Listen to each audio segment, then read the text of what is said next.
killed the market for, of course.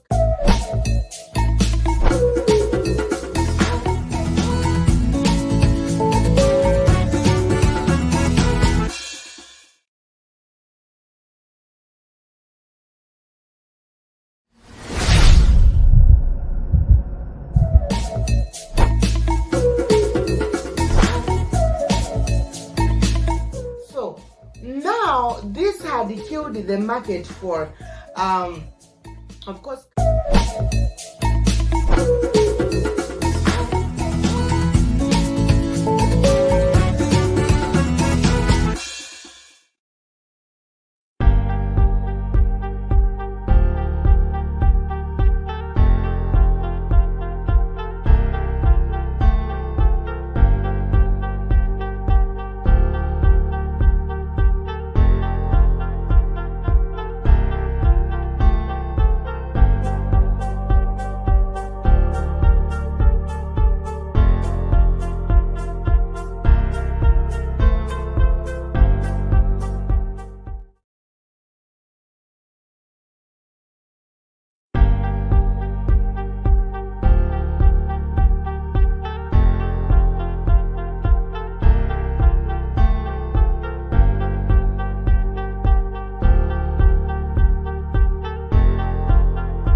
Name tell me the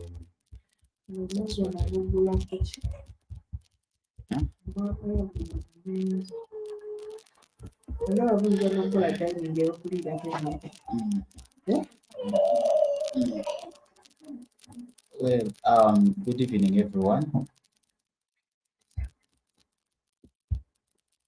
Is it okay?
Red and steady. Good evening, everyone that is watching me on Black Fan Network. My name is INNOSSETU. It is Monday. Today is 1st July 2024. Happy New Month, Everyone that is watching us. Like I said, we are broadcasting live from Kampala, Uganda, with my colleague, Africa, Maria. Yeah, part of the journalist.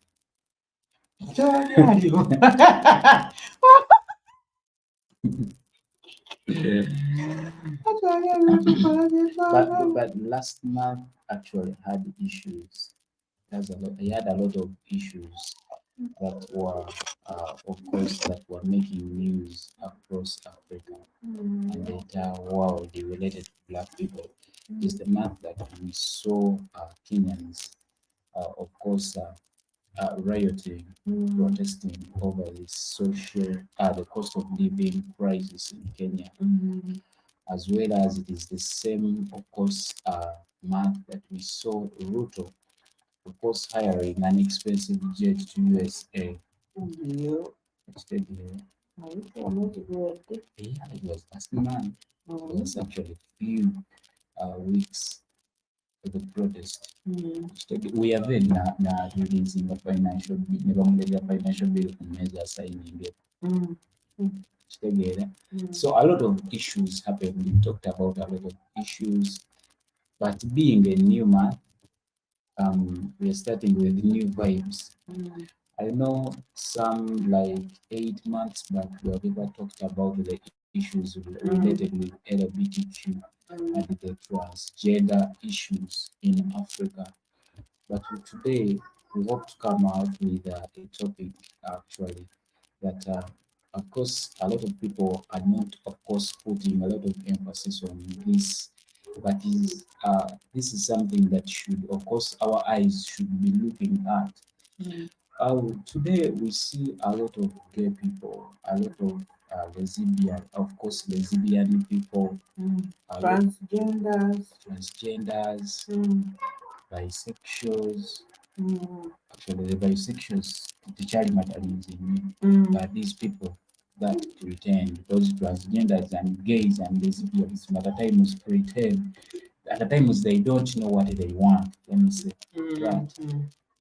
Then we have issues of these people, of course, adopting kids, adopting children. We have seen a lot of celebrities who are gays, who are transgenders. Uh, they don't want to give birth to their own kids.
Like I said, we have, of course, people that are, of course, that are pretending in this, and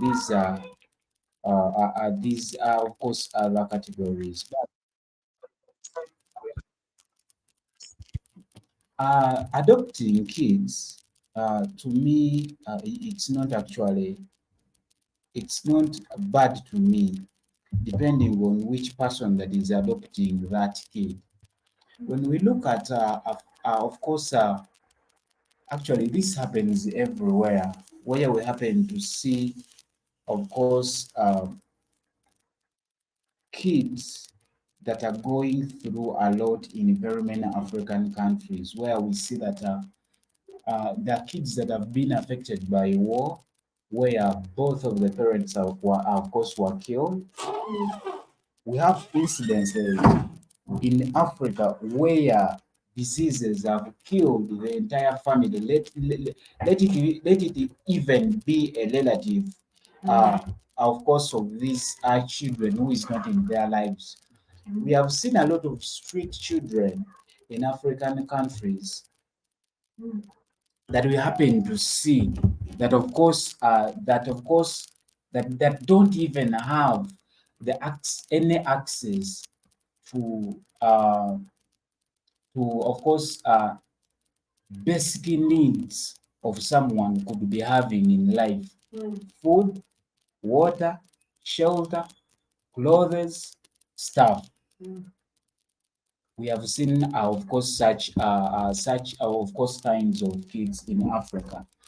But the mess comes in when these children land into, of course, hands of wrong people. Okitegeera? We know very well that when someone, of course, engages in the act of having sex with a fellow man or the same sex, these are people that don't, there is no way you can give birth when you're having sex with the same sex. Or you're transgender. Most of the transgenders, they're marrying their fellow organs. The transgenders. When you find a man who is a transgender, he's going to either get married to a homosexual or a transgender. Kitegeera? So, or a bisexual. So, in that, there is no way of course, scientifically, there is no way we can see someone producing kids. Kitegeera? So, however, the desire for having kids still runs in the hearts of these people. Okitegeera?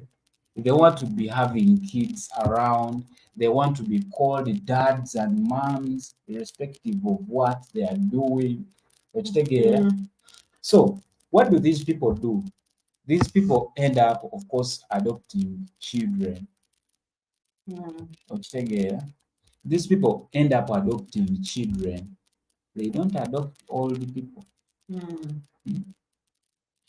And the many, of course, kids that I've seen that have been adopted in Africa, like, it is not a consent of the kid to be adopted.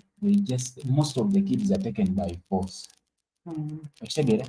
It is not consented. Okitegeera? It is not consented. However, we have seen some people that have adopted kids, and of course transformed these kids into desirable kids. But in most cases, such kind of people, when they adopt children, they make sure that they train them in their way, in their belief. They don't allow these children to decide which kind of. I've seen some whites who have, of course, adopted like a girl child, and they're dressing this child like a boy throughout. And these children, at times, you find that it is these people who want to design these children to appear like that. So at times, for me, I think because when the major purpose before nowadays, the days of modernity and all that, the biggest major purpose of people starting up a family was to expand their family, their lineage. And that was And second one is saying it's just wrong. Wrong. Exactly. And the major purpose was for you to expand, at least to have someone who is going to carry on your lineage when you are no more. At least to have someone who is going to, of course, answer to your name when you are no more. But when we look at these transgenders or the homosexuals, the biggest purpose of these people Expanding their having community. sex is about pleasure. And again, their demand in the society is extremely huge. You know, when you wake up and let me say you're a woman and you have a child, as much as you'd want to do a lot of things, there is that consciousness that ties you to not doing something that of course is going to of course question your dignity as a person. Now what do these other people, what keeps them having that? And this is why we see even grown-up men who are transgenders, who are gay men wearing g-strings on the beach, and all their balls are they don't have, most of them don't even have big balls ready. At times you keep on looking for where is something and you can't see. I don't know how they tie that thing, I don't know. But at least there is, every man should have something in And front I've seen there. even celebrities, male, But of you, course, celebrities. yeah, Look at you this see them wearing the string, they call it string tang, whatever. Someone is wearing it, a grown-ass man, he's wearing it on the beach, all right, and all your airy parts that surround your other private parts are out and all that, and to you, I guess that is what defines you as a man, and nobody should question that. All right. Um, why? Even when you are to find a lesbian, a woman who goes in for other women, you also realize that these people don't have shame at all. This is someone who would move totally, almost totally naked, and they don't really care because they have no one looking at them. They know, and they don't respect because you even have to respect who is looking at you. They don't care because these are people at the end who don't have kids. And if at all there are those who have children, they are not even the majority. All right. So you find that the majority don't have children. So they have no one who is going to, there is no way they're going to share about a lot of things. Now, when Maria, have trans working with me right now. This is the woman is trans. you can imagine, he uses the woman's restroom. And each time there is a way they demand people to identify them. No, as much as I look like a man, I'm a she, as much as I always see them trying to. But you're not going to change the definition of that particular word because if your mind tells you you're not a man and you want everybody to accept yet we are seeing that you're a man, then we are not your mind. Then you also have to respect the fact that we see you as a man and our mind tells us that you are not, you are a man. And so when you look at these kind of people, there is at times we have got some celebrities here, and at times when I'm watching them with INNOSSETU, I'm like, that woman must definitely be a lesbian because there is no woman who would future hopes of being someone's wife or a mother and disrespect their body like that. And the truth is still, when you research, you will find out that most of these homosexuals, they are people who don't care about what the rest of the world, how the rest of the world sees them. It's like, I don't know whether I should call it a mental abnormality. I'm sorry, because it is okay for you. You want to be a homosexual, fine. You can do whatever it is that you want, and be good, well, whatever. But respect the society, respect the public. Someone meets where little children are at, they're not even they're not ashamed because for them it doesn't hurt. For me, it would hurt me to see someone who has stripped themselves naked, like a man wearing a G-string, your balls are balling in between your legs, and your ass so hard, like whatever, means the ass or the way it is, and you're bending and standing up and doing whatever it is, and my little son is just standing beside looking. It is an insult to me. But why don't these people respect that? Why don't they respect the society? Because at times for them, they don't even have the feel. They don't even have the desire to have children. They don't even care what other people think. Mm. Now we will then the next time you see transgenders, they are adopting children.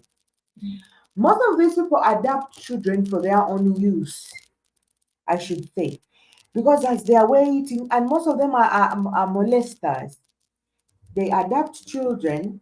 As the children grow, they start molesting these children. As the children grow, they decide what sex these children Should be. should be. They don't let the child. So for me, somehow, I think it is the mission of these people to increase on the population of their so-called society or cult, Mm. like I would call it, because it's a cult to me. Huh? And now you can see what Michelle is saying, that they have transgenders whom they work with, but she has a transgender at work, and he uses the women's restroom. Mm. So for him, he should come and look at you. You know, when you're trying, because when women are, when everyone is in their restrooms, there is a lot that goes on. Someone may come out even from the main restroom to that thing and maybe not properly dressed. So for him, it's okay to look at you because he thinks, well, we are sisters. We are not. We are really not. Robert Williams says it's not work and thinking one. It's the way of a degenerate society from natural to unnatural. Mm. Exactly. I wouldn't really question. I wouldn't really question the existence of these people and how they desire to live their life. But in most cases, when we see things that people are trying to force on others, when people are having sex, as much as it sounds awkward for you to mention sex, or she's being obscene, or she's being naughty, it is a bedroom thing. Mm. People talk about it. And when someone is seen pregnant, no one is questioning. It is a normal thing. People do that. It is a normal thing. It is a healthy thing. All right. I'm trying to compare the things. As much as you're not going to go on the street and then start having sex and whatever it is, but people know, people do it. Mm. All right. But if there is something that a lot, the biggest question is still question, the biggest population is still questioning the existence of that particular thing, and then you try to make it accepted forcefully, everyone should, and then you try to let the world see like whoever is carrying out this has a certain privilege, then there is a question mark. Because why should we see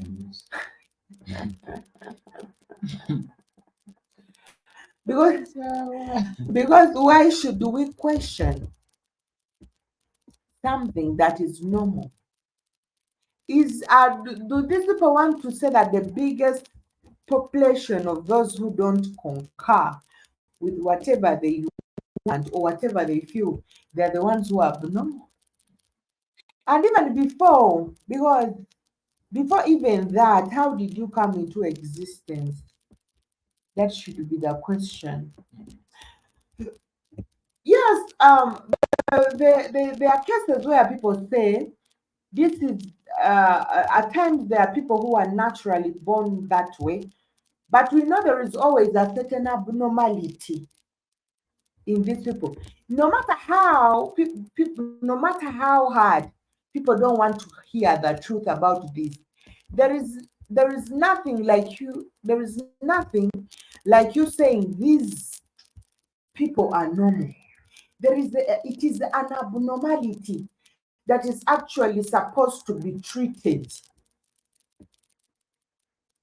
You give birth to a boy child who is a boy, and then they have a lot of female genes in them. All right, that is an abnormality that even they can try to, of course, they can change, because we have seen people taking, of course, injecting themselves with the hormones. All right, sorry, yes, with the hormones. You give birth to a child who is a boy and she has a female hormone. That one is an abnormality that is supposed to actually be treated. If people go and they treat, someone is given the hormones, a male hormones, since the person is a male, and as the children grow, they are, of course, their hormones tend to get balanced the way they are supposed to be, and then boom, somebody becomes a man. This is an abnormality. And it's like the society should accept. I know we have got people who are lame, we have got people, but at times we have got people who have some abnormalities. So they should also accept the truth that they have that abnormality. And if we are to make lines of abnormal or people with abnormality, they should never forget to of course follow the line, because it is abnormality. We have seen some other people who have been typical women, and they decide to take hormones, male hormones, and you see their beards starting to grow. You understand? They even start having deep voices. Everything about them changes because of the hormones. All right. So for everyone who claims, yeah, that one was born naturally like that, the person was born with that abnormality that needs a medical attention. That if that person is given the proper medical care, they can still be straight the way they are supposed to. All right. Because there is a lot that comes with, there is a lot that at times, when I think,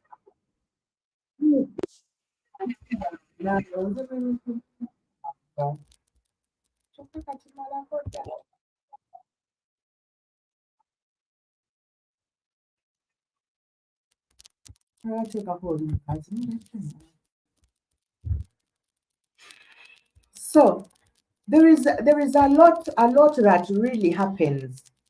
um when you wake up, we have seen a lot of young people in Africa. And then here it is very funny, because most of these transgenders, gay men, lesbian, more especially the gay, uh, um, they really end up acquiring HIV/AIDS. This is something I've realized. Most of them in Uganda and South Africa and other places in Africa, because these people are used, yeah, by big people. And most of them end up doing these things because of money. I said this thing one time. I don't know whether it was Robert Williams or K. Williams, somebody who said there is no one who is straight that can actually go ahead and do that. We've seen people do this bullshit. And by the way, it is very hard to find a 100% lesbian woman. For the gay men, that's why when it comes to gayism, it is a little bit stiff. First of all, the women will use dildo, which of course represents the man. Hmm? They're going to use the dildos and whatever to sexually satisfy themselves. And along this road, some of them try to change their mind. And of course, they want to experience a man and all that. And that's why most of the lesbian are usually transgenders. Okay? Sorry, they are usually bisexual. They are eating in both sides. All right? And then most of the men, gay men, some of them, there are some extremely straight gay men. Because for them, at the end of the day, it is your fellow man and whatever it is that you're doing with that fellow man. But we have realized that most of young people, and by the way, most of the young people who are in the showbiz, Mm. most of the young people you see who are celebrities Mm. are being sexually molested. They are being turned into gay forcefully against their own will by the people who run the entertainment industries. Because in Africa, there is a lot of LGBTQ entertainment investment. These people have invested a lot of money in the entertainment industries because through these very industries, it is very easy for them to spread the gospel Mm. of homosexuality.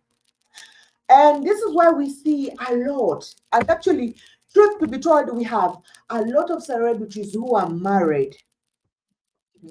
Jabba says that I said no. I think it's answering the topic. Yeah, he says no. He also says it's part of the oath, the society of Pan.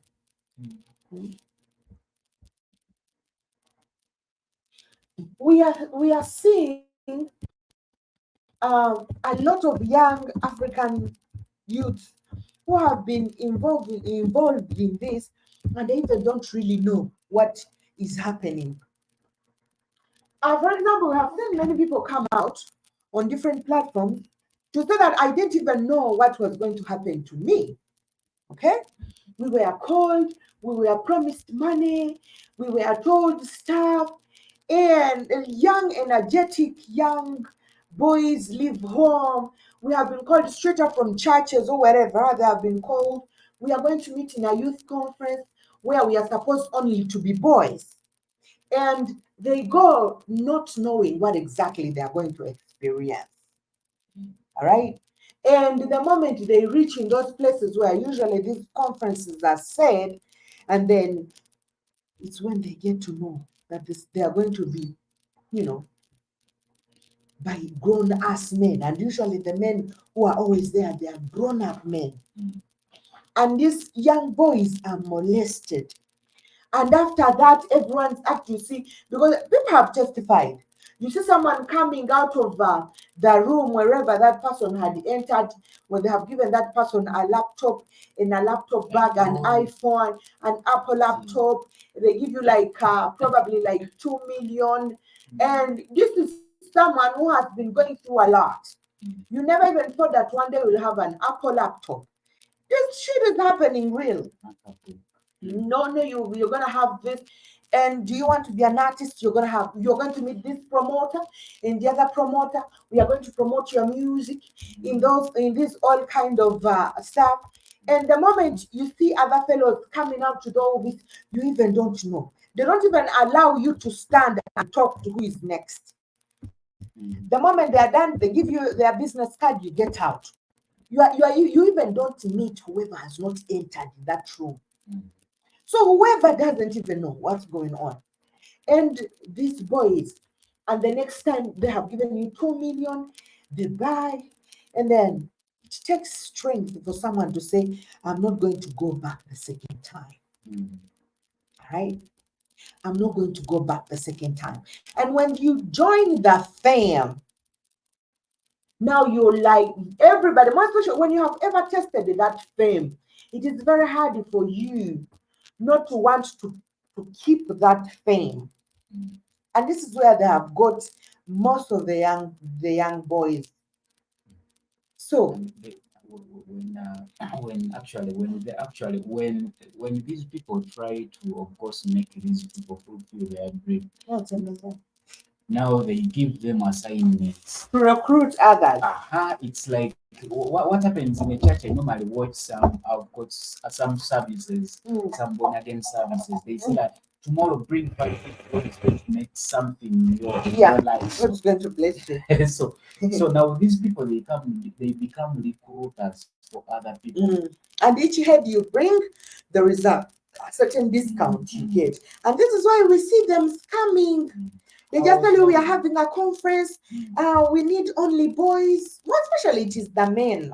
They hardly target the women. I used to ask myself, why is it that some of the prominent artists, even those that we have had allegations of homosexuality, transgender, bisexual stuff, these are people that are having offices in different regions of the country. For what reason now? If you want to book them, but these are recruiting offices. They don't want to say this because it is money. This is like what this is also part of the things that everyone used to do. Secondly, they are the same people that have, however much they have got some money, they have got some money in their wallet, some dollars on their accounts. But why is it that most of the celebrities, most of the prominent people, these are the same people that we see that pretend to help the poor in public? They call the media, they are serving out food in a certain ghetto. They are making a lot of foundations to help the poor. But in reality, the poor they are talking they are about, benefiting from, and they are benefiting from being poor. They're just giving you a little of what they are benefiting from you. This is what I'm saying. And why are most of these transgenders trying to adopt children? You know, this cult has very much invested money, and they are still investing. But I believe they want to raise their own society where they're not going to invest no more, where people are going to come willingly and givingly. This is why most of them try to even influence these children. They adapt to behave the way they find fit, not the way the children want. Because if you are a girl and you are being raised by two men and they are trying to raise you as a man, it takes, as someone who has grown, by the way, as someone who has grown among boys, I know what this means. I'm someone who didn't even know girls have to comb their eyebrows at times. I'm someone who didn't even know girls do stuff. As much as I was going to school, in schools where we were girls and boys, I was gone to mixed schools, but my family influenced me a lot.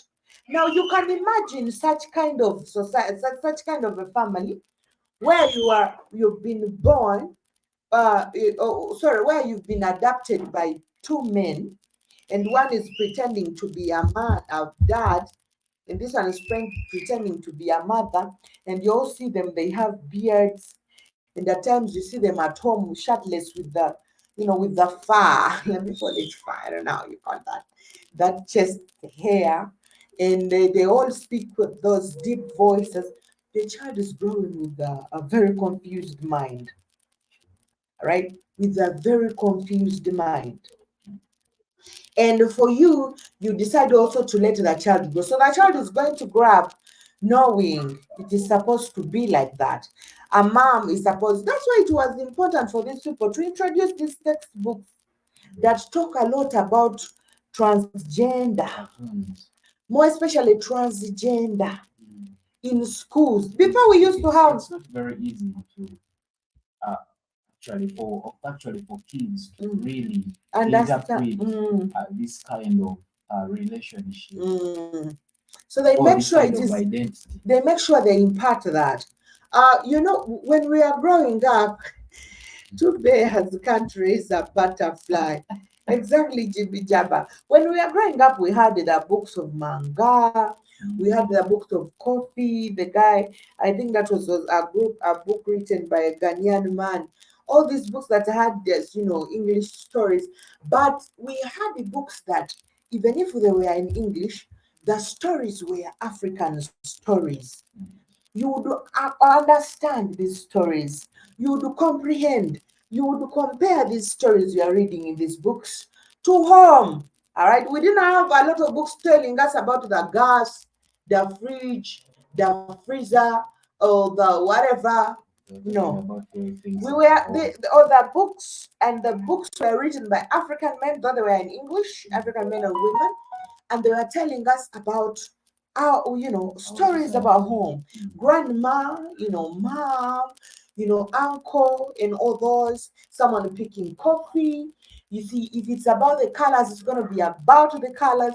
If it's about the animals, there'll be the animals. In Africa, we didn't learn about dinosaurs, and like I see that nowadays. Shit. Sometimes last time Kunta was asking, "What is dinosaurs?" Wow, can you explain to someone such a thing? But that is why. So whatever education system we had, and now most of the textbooks that are coming, there is homosexuality in it. You see that it is okay for you to have a mom, two men, one being your father, one being your mother. Okay, and embrace it, love it. Okay, that is what now the things that the books are about. And you see, children. Last time we saw people debate about this. Children coming home to ask their parents that so mommy and daddy should be like daddy, really? And then parents are like, what is going on? Why is this being put in the schools? That now children have begun to question the existence of two people. Children have begun to question the existence of a man and a woman in a marriage. Because the books that are coming are only teaching about transgender parents. So every child is confused. Why is my mother like this? Does she get pregnant at times? Why does my mom have breasts and my mom look like this? But mommy is supposed to look like daddy. Why do you look different? Because now this is what is being brought in school. Why? Why is it so important for the transgenders and the entire homosexual cult? Why is it so important for them to impose acceptance? Why is it so important for them to impose? We have already seen the repercussion of this entire thing. And by the way, if we still go back into that genesis of the HIV/AIDS, it was introduced by these same people, the transgenders, the bisexuals, more especially the bisexuals, because in Africa at that time it was hard for people to accept that. But we had a lot of celebrities leaving Africa to go to Boston. We had a lot of celebrities moving, and the biggest setting point was in South Africa. And in South Africa, we had a lot of people do this. So people go there, you're going to meet rich people who you think they're going to connect you to Boston, to go to the concert in Boston as an African man, and that person wants to eat your poo-poo. And this person comes, eats your poo-poo, you come back and then meet your wife. And then you're going, and this is how HIV spread rapidly. And this is still why we still have the high rate of youths, young youths, or who are, of course, homosexuals, having the high rate of HIV/AIDS. Because men are coming out and they get, most of them after they are stigmatized, they go crazy. And because for them, they say that the moment they realize that you're HIV/AIDS, no man wants to eat your poo-poo anymore. Yet they are the ones who have given you this. They have finished using you, they let you go. We have seen many being traumatized. Now, when you're traumatized, you do a lot of crazy things. They start to come out in the public. They want to expose. Some of them are sick. Now they want everyone to, of course, sympathize with the condition. They want the public to take care of them and all that. So they start spilling the beans and how every shit happened.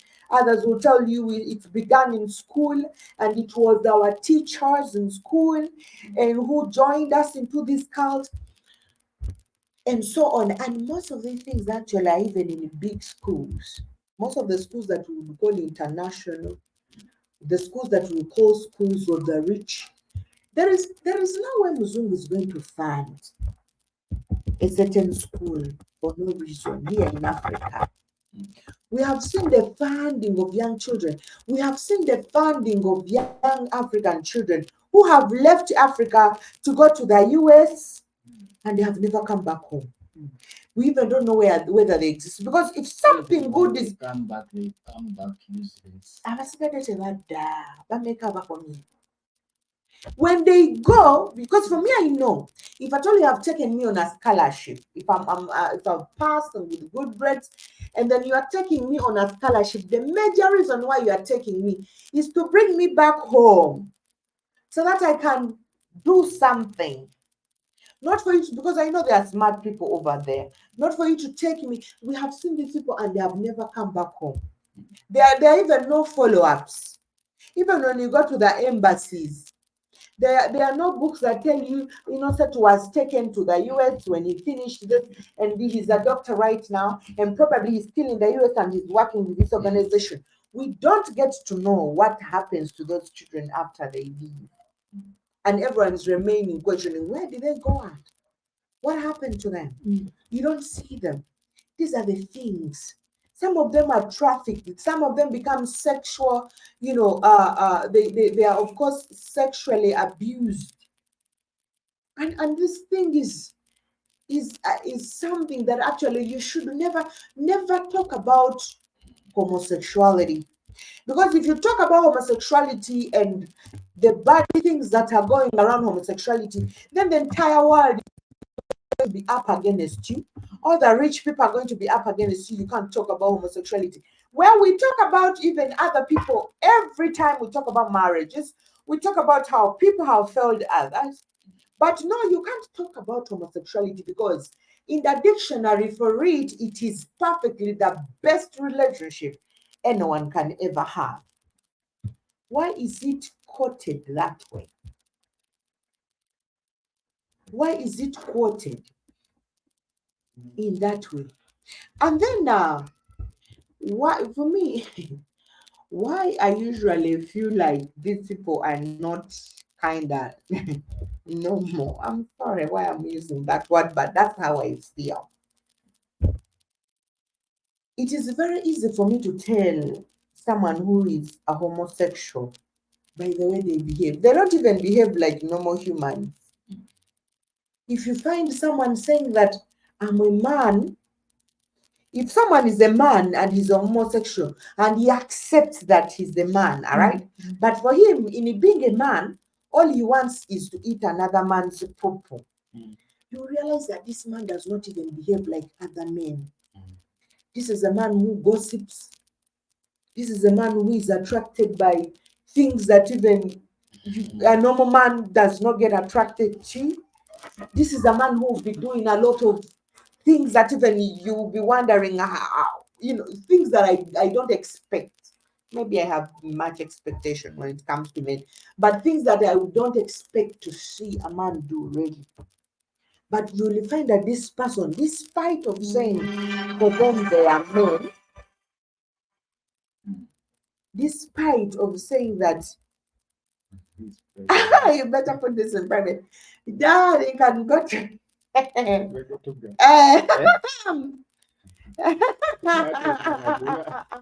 oh, Jibijaba, stop. Ayagala chono naye nyumba isijagala. Just a say Ajibjaba is saying that just a suggestion, not you. We are going to reduce. We are going to start using some other words that will be. But but of course these things keep on going on. And like I said, you will understand that most of these people have a certain weird behavior, a certain weird character within them. There are times you question. You also start questioning, not because of their appearance, but the way they behave. Then you'll be like, is this person a real man? You start questioning why these people are behaving the way they do. And at times it's not about this, because I know most of them be doing this. The boys that our school, at school, and I'm sorry, I don't know, but at times, yeah, I've seen so far like two. I don't know how many you've seen, but I've seen like two. And the boys we have at school, I know they have hormonal imbalance. Mm. Those boys have hormonal imbalance. I think Mhm. they even don't know what is going on with their life. This is one thing I'm very sure of. They don't know what's going on with their life. They don't know exactly what is happening with the entire body. The body is controlling everything. And for me, I know that like that other dark skinned boy. No, very, yeah, he has like too much beard and then he's a grown up, even has a deep voice, like yeah. But he has an imbalanced hormone, something. And unfortunately, he doesn't even know what is going on around him. When you each time he comes to school, you see, each time he comes to school, he sits with ladies. You will never see, and his mouth does not stop talking. The dude, the guy can talk. Even when lectures are going on, his mouth cannot stop. He's with the ladies, he's throwing the pens, he's doing some stuff. And all the time when he's talking, there is way he does those gestures. First time I thought was I don't know how to do those gestures. But when he's talking, he knows how to elaborate. That's great. He does all the actions and he can quarrel. Mhm.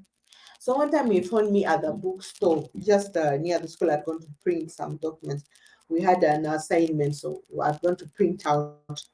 So he came and then right behind me. Yeah, and for me, I just don't like say kind of weird people because I just, and then when he came, he just said, he doesn't even know my name. He doesn't even know my name. But I had some, like he always moves with girls. You'll find him with ladies. He doesn't move with men. Mhm. He was with the ladies. I think they were gossiping about whatever stories they had.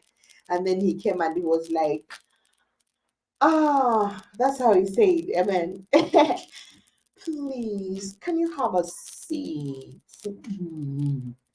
Aren't you tired? Aren't you going to wait for all the printing of those Mhm. papers? And I just looked at him and I was like, Mhm.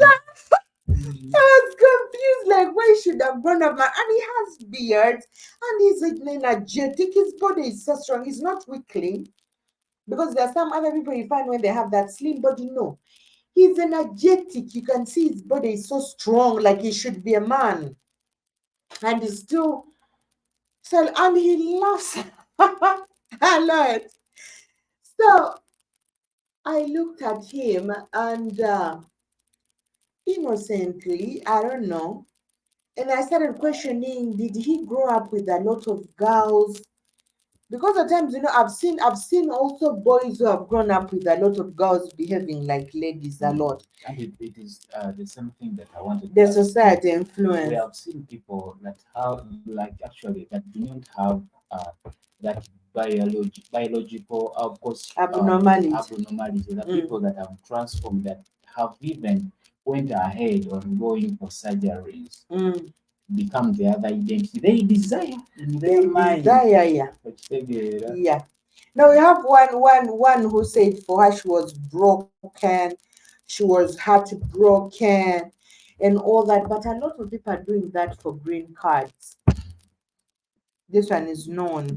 how But about the for South her, African she man? was turned into an That ambassador. South African He man. has a woman.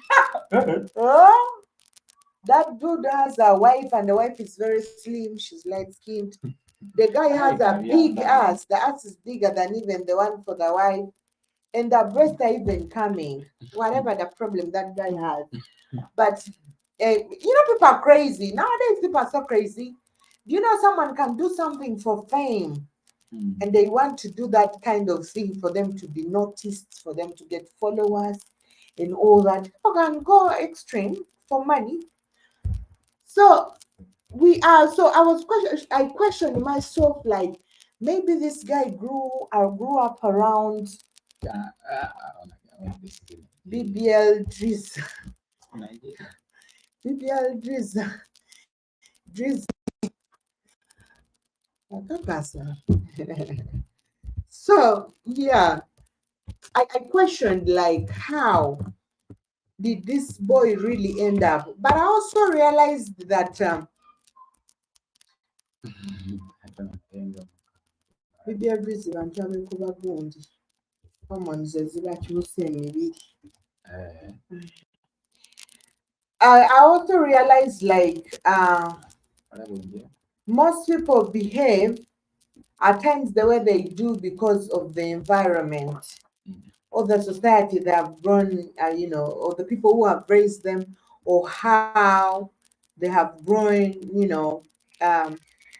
because I've seen also a lot of like boys. If you find a family where there is a family of many girls and it is a single mother family, and he only has one son, and that son probably is even the last born. You'll see these are guys who want to plait hair, they want to be in the salon plaiting women's hair, they want to be doing makeup, they can even do makeup on their faces. They have a lot to do with behaving. Drake has a BBL already. Eh, BBL Drizzle as the artist. Uh you understand? So someone behaves at times because of nothing. You find that if it's a boy, he wants to keep kneeling all the time. He's doing chores like the girls do. He's even in gossip. He's even in female gossip, because each time these are the people he lives with. There is mom, there's no daddy at home, has like four sisters, and then he's the last born. So he doesn't know what men are supposed to do. And nobody's gonna tell him go and play soccer, go and do these other things. So eventually you find that all he's seeing women trying to put on makeup. Um, he's seeing women trying, sitting around and trying to gossip about others each time. So at times you find that these other boys who are raised in that kind of family, it really changes their way of viewing things, how they do things. But maybe because I've also seen grown up men that are such a child. Ah, even though it's too.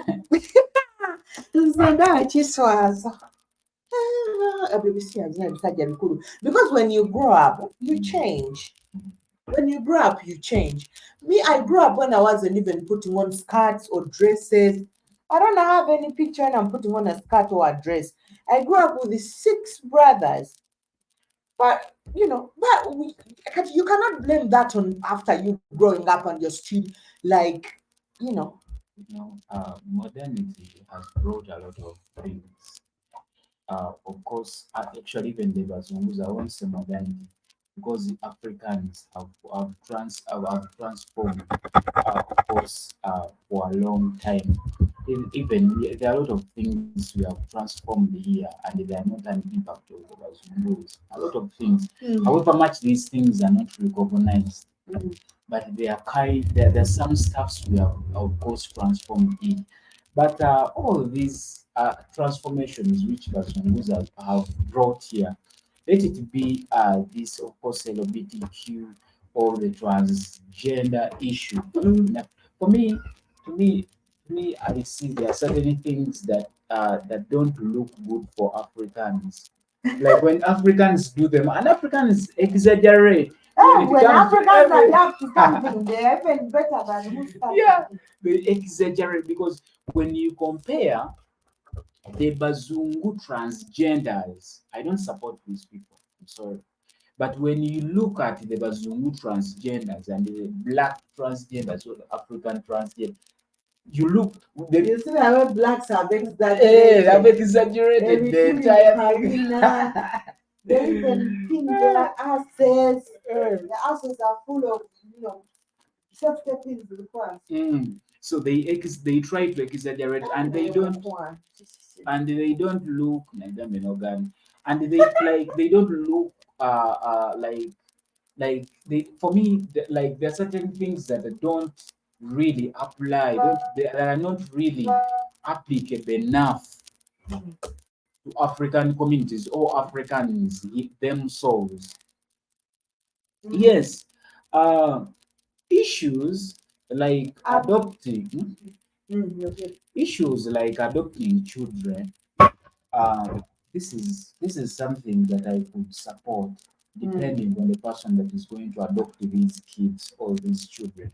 Because when you look at children, these are of They course need love. yeah They need the this is of course a community on the other hand that needs parenting, that needs love, a group of that have fresh minds.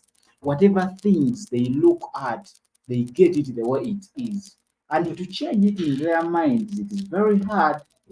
But this is a child that is of course that is in a family where all the parents are men, and one of the parents is a mom, the other is what, a father. husband, and So the other is it doesn't make change. It doesn't make sense to me. It may make sense to these people It is and to even the kid, because the confusing. kid will It is even confusing you. Not to explain itself. and when these people are raising their kids or children, they have actually they set certain, of course, television sites or stations for these kids to watch. So these kids they won't be worried. But check it out. Even when they take them to public places, they will use transgender rooms or restroom stuff. Check it out. So they grew up in that life. For them kids, they think those are normal things. Because if at all you bring here on this platform a transgender activist, so he or she, they're not actually he or she, depending on the identity, feels like he is her or her. That person will give you key points, and they will be true to him or her. Which together, but looking up at kids, these people that are having fresh minds, the children that are having fresh minds, that you are indoctrinating with this kind of ideology in their heads. Which together, these are kids that are going to grow up. They look at people, they look at families like that are having a man. They're going to and look a at wife, normal families like which are Abunam. like abnormal. Like abnormal.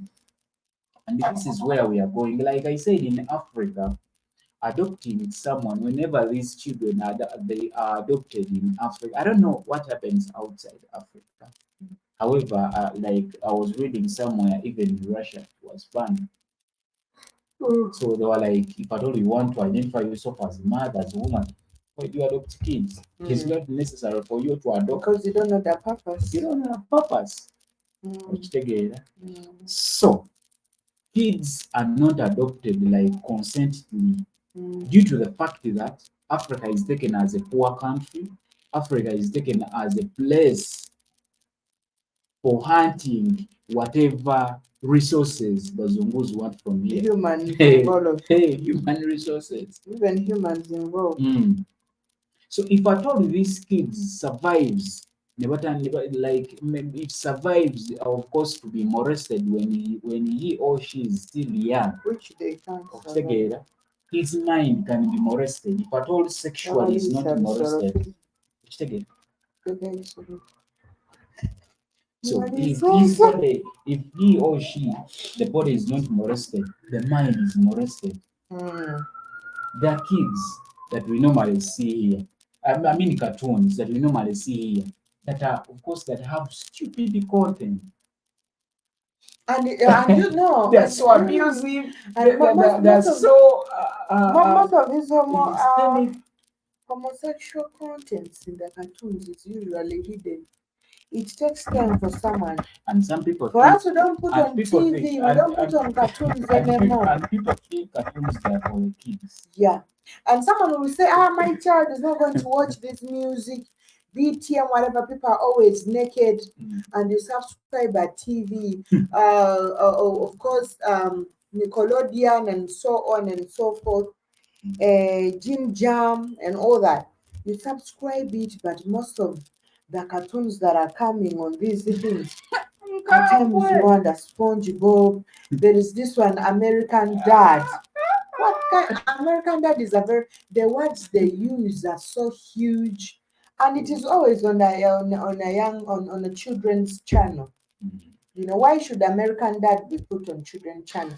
And then you will hear about, a lot of huge abusive words that are being used and the things until, and remember, most parents don't sit to watch these cartoons with their children. Except that people, I love watching cartoons, by the way. I love watching cartoons. Kids will be having new words, Yeah, new me, vocabulary. I'm someone who enjoys watching cartoons, so I can notice that and know this is just not right. All right, this is not right, and that one's not right. And there are parents who don't even have time to see what their children are watching. And at the end of the time, or at the end of the day, this child, the moment this child watches this same episode like 4 times, they're going to understand what it is about. So the child is going to grow with ideas that even yourself you want. That we have, there is, I know what's happening with the counter. Here, whatever farm we so we each time they were watching cartoon, the guy started laughing like Coco Melon. Yeah, each time, because most of his time he had no friends to play with. Most of the time he's on his phone, he's on a TV, he's on a computer, whatever he's watching. And each time you'd ask him some questions, he would start responding like a cartoon in English, but the sound would be like a no, no, no, no. That is really this funny because for him, he had never seen little children because I had not started school, so he had never seen little children, how little children are supposed to talk. So watching these things, he thought this is the way we are supposed to respond. And each time he would laugh anyhow. Until they said you have to pause on these children watching these things. Now you can see how these things can influence So kids are children easily influenced. very, and more especially if they are in their comfortable zone. If children are comfortable and they're in a very comfortable zone, children are people who can be misled extremely easily. And once they, of course, adapt to that, it is very hard for someone to tell them something else. No matter how you try, at the back of their mind, they will still have that because it is the first thing that you told them. This is the first thing that you told them. It is the first thing that they learned from you, or they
naye nze olaba nyinza okuba nga ndeetiza abantu ababiri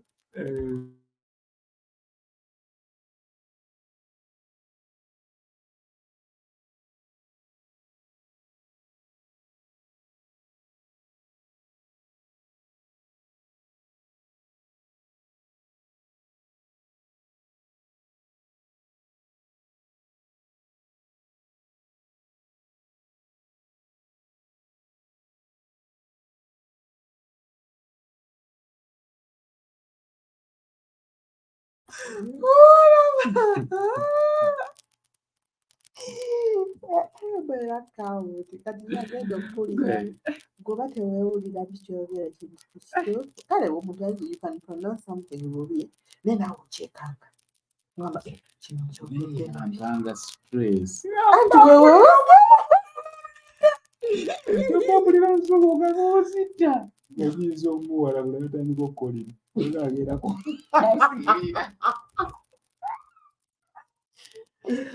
Somulira naga agenda kunsiibira. Kati yali mulokole. Aba agenda kunsiibira.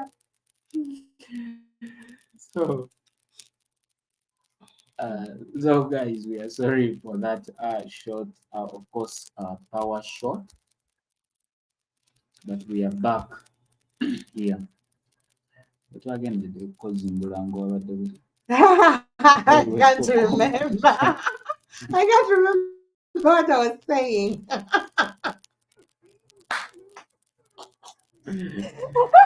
But anyway, when we look at, of course, African countries, like I said, I don't know what happens outside Africa, but at least I've tried to make some, of course, some thorough research about different African countries. When you look at many of the African countries, high street, of course, like population, there are a lot of population increase on the street kids in African countries. Both countries that are experiencing wars and countries that are not experiencing wars. And I think it is due to the poverty. and surprisingly, the country like Congo that is experiencing a number of conflicts within itself, there are no street kids. But there are not very many. There are a lot of ghetto stuff. Nyokusanga nti bana like these are street stuff. The ghetto. Barasinga bali mu mines na buyekera. It is very hard. It is very hard. It is very hard to find find they are there in ghettos. But the ghetto is not a street. What I mean, these are kids that are like those kids we normally watch in a Kisenyi. They're sleeping on or actually up on streets. Which again, in Congo they are not there. Do you know why? First of all, Congo has a very huge difference between the poor and the rich, and they don't live together. Okay? They don't live together. The poor in their absolute poor zones. We have a lot of street children. How do you get street children in Africa? When in the cities, in the village, you don't have street children. You have.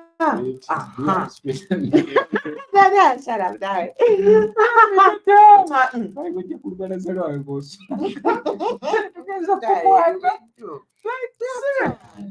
We have cities in the villages, all right? We have towns. I don't want you to imagine your village the other side.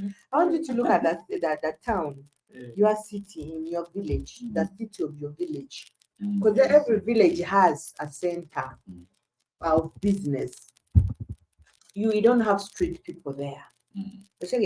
Now this is the same story in the capital, Kinshasa.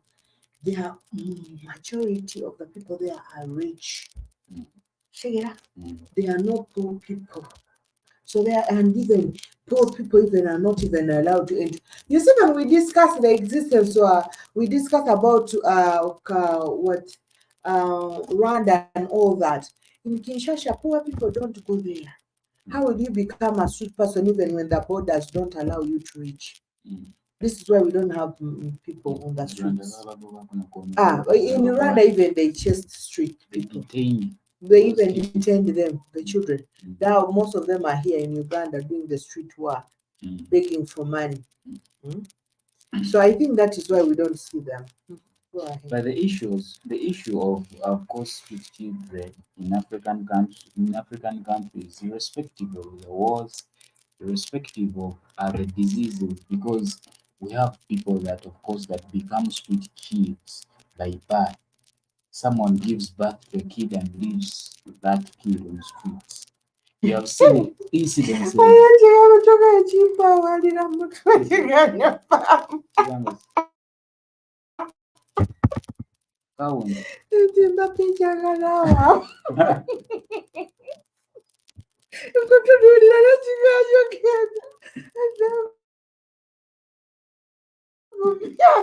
So I was saying that like we have families here in Uganda where kids no sanganga, oh the parents died. Oh the parents. Oh the parents died. The other issue is however, the issue of street kids or street children in African countries. I don't know whether this happens outside. Actually, Jeep Jabba will assist me with, of course, with some information that I don't know. The issue of street children in many African countries is exaggerated. These are, of course, these are kids that are um, that are funded to be on those roads. These are kids that to steal, yeah, and to rob.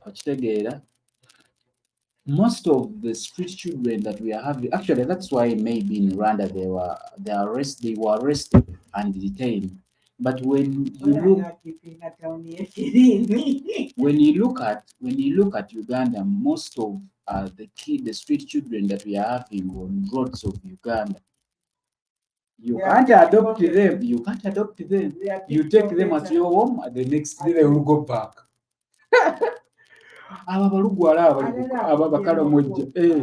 You pick them from the road, you know, I've adopted someone, you take them home.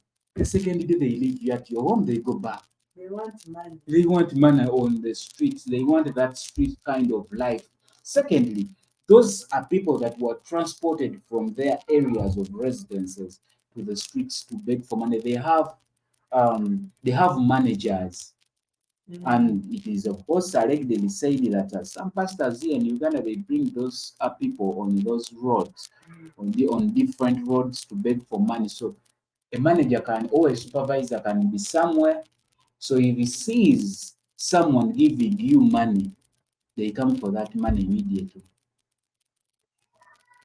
These are the same people that give them shelter. As a for shelter at night. Where do these people get money? Yet they don't work. Those are the street children that we are having. Okitegeera anti at night va ku bulenzi n'obuwala ate obuwala ekiro they do prostitution. Naye nga they pick them now paka wano mukwana ne oba wajja kulamaga moving long distance to come on the streets of Kampala to beg money to become a street children. However, they are real street children that we know about, that have been in life of no parents, that have been in life of stepmom, chased me out of home, that have mistreated me. Yeah, we have seen such incidences. But at the end of it, these are kids. Together, and a kid is a kid. Minds of kids, they are always fresh. They are innocent about a lot of things. Not street. Eh? Some of them are mafias. They learn them from streets. They learn them from streets. They become mafias on the streets. They become robbers on the I streets. know of a lady who, of course, got a street child, took her home after, of course, going to police and having, the documents that allow her to stay with this boy. The boy killed this lady while she was sleeping. Hmm? Mm.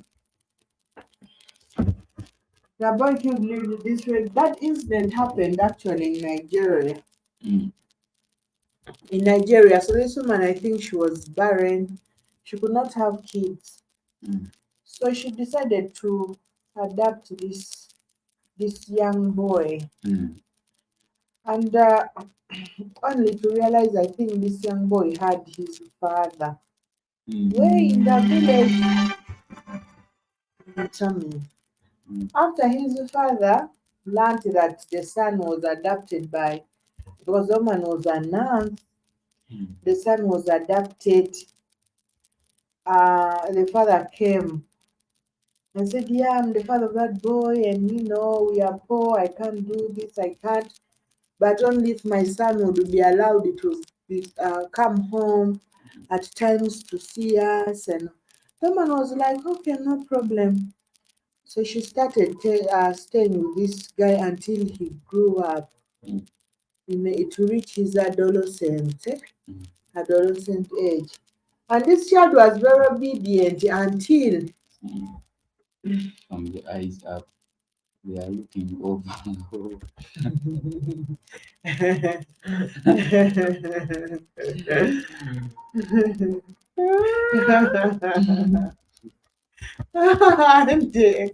Wait. Pamela.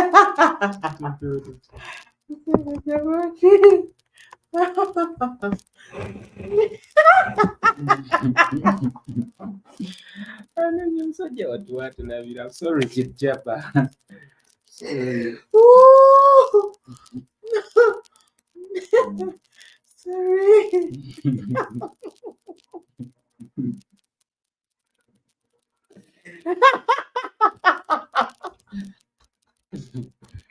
That's not true.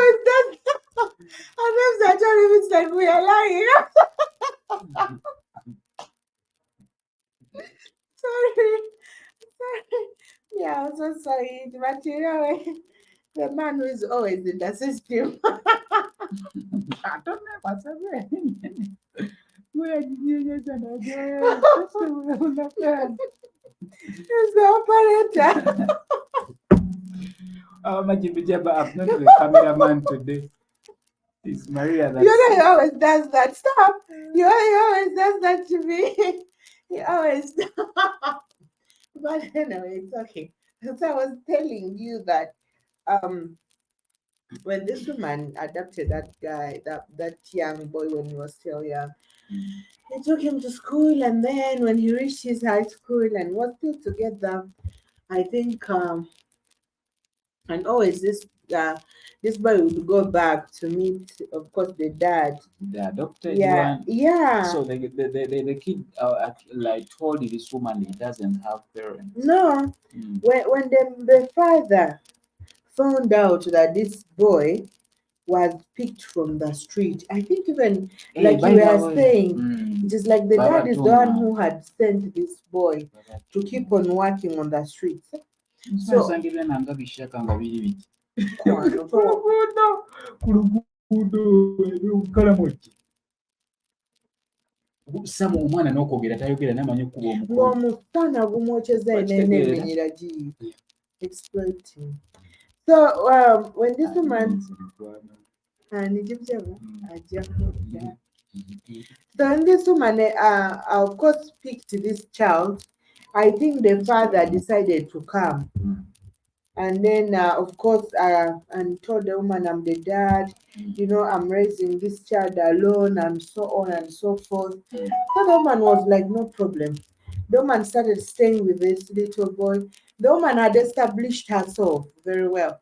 I think the father, again, in the process, he wanted to date this woman or something. The story was weird because now the dad could even come, that he has come to see the son. and has come to see the son, and each time he would come, he would want to spend a night at that woman's place. And the woman would say, you can sleep in your son's bedroom. But it's like the man wanted to bring that relationship kind. So the woman refused. And then as this boy grew up, of course, I think this boy started bringing some sexual advances on this woman who raised him. Manyi abantu abagumba abo tebakaddiwa, abamuntu ng'akuze n'omubiri guba ng'ogw'omuwala. So the woman was like, the woman first time went and reported to the dad and the family. So said that, you can take your son because of this and this. The boy is bad. So she kept it a secret, not to tarnish the boy's name and all that. But now remember, the boy knew everything about that woman. The time she goes to work, the time she sleeps, and everyone around knew. Because the woman did not tell the people around, but she told the family, the sisters, and the brothers about the behavior of this boy towards her. The new behavior. Yeah, the new behavior that this boy had, of course, adapted. Well, that's how she raised her. I don't know. But no, she couldn't have told them. Ataka to go, if you have raised someone and you're having sex with that person all the time, why should you deny it when now the person willingly wants it? Maybe it was harsh sex. It is If not. I told this woman, actually, I'm not defending the boy, but if I told he picked this boy when he was very, very little, now he has grown. Of course, he like whatever the boy was doing, it was the woman's, of course, raising, I guess. No. Ate amusanga ayavula. It wasn't the woman's raising because, like I told you, this boy, each time he would go to the father. If the father allowed this boy to come on the streets, and when he's still alive, there is no way you can allow your child to be a street boy when you're still alive and you're still communicating. When this man found out, when you're even in good you listen to this story, Bulunji. When this man found out that this woman took the son in, he also started coming around and he was wanting the same thing the son began to demand from this woman. Wanted the same favor. Probably maybe they wanted this woman to maybe marry so that they can take her materials or whatever. Because from there she said that the guy started taking drugs and all that, coming back at night, and at times he would come back with the father. You understand? So that means this dad wasn't a good father for having allowed this child to be ready to go to the streets and start raising himself, and only to come when someone has given a helping hand. And now he's demanding the child to be going each time to his home and coming freely to this woman's house whenever. And then at the end, one time the guy came with a gang of friends and they raped this woman. When they raped this woman, I think she could not take it, or some maybe she threatened the guy and they strangled this woman. And they are done. They strangled this woman, they wrapped her in a bed sheet and they went and buried her somewhere with a gang of a friend. This is someone you adopted, you brought home. How do they come now? Everyone was questioning at work. She's not reporting at the hospital. The neighbors are not seeing her, but they saw her come. And the family, the guy, of course, the guy he picked whatever he felt like he wanted. TV. He didn't take a lot of things, like a youth. All he wanted was these other flash material things. And the things that he picked and went with a friend. And he went back to his father. Remember, this woman had taken him back after this sexual advance and all that. So he wasn't staying with him. Now when they buried her, and after burying, so everyone was questioning, where is she? She's not around. The sisters, even her phone was off. They had stolen her phone. The sisters, everyone was questioning, but remember, she had told the brothers and the sisters about this story. So from this story, of course, they started the search until they got this boy and the father. Means the father was also The involved. father was also included. She was also involved. And until they took the police where they buried this woman, that woman who had raised. At times you see, there are things people go through a lot. I always tell you this thing, and at times people have a way they gauge, people have a way they see things. There is no situation, me, according to me, there's no, I've been through hardships. I've been through, but there is no way I'm going to start doing prostitution because I'm going through a lot. Okay? But there are people who have even not gone through what I've gone through, but they know that the only quickest answer is for me to do prostitution. Okay? And of course, there are also people who will excuse, oh, women are doing prostitution. You can never judge what someone is going through. No, people are going through a lot of things. But like, there is no way you're going to tell me I take my child to the street to beg, okay? Because I'm poor, because we don't have money. People dig in people's farms and they earn. People decide to go and wash toilet.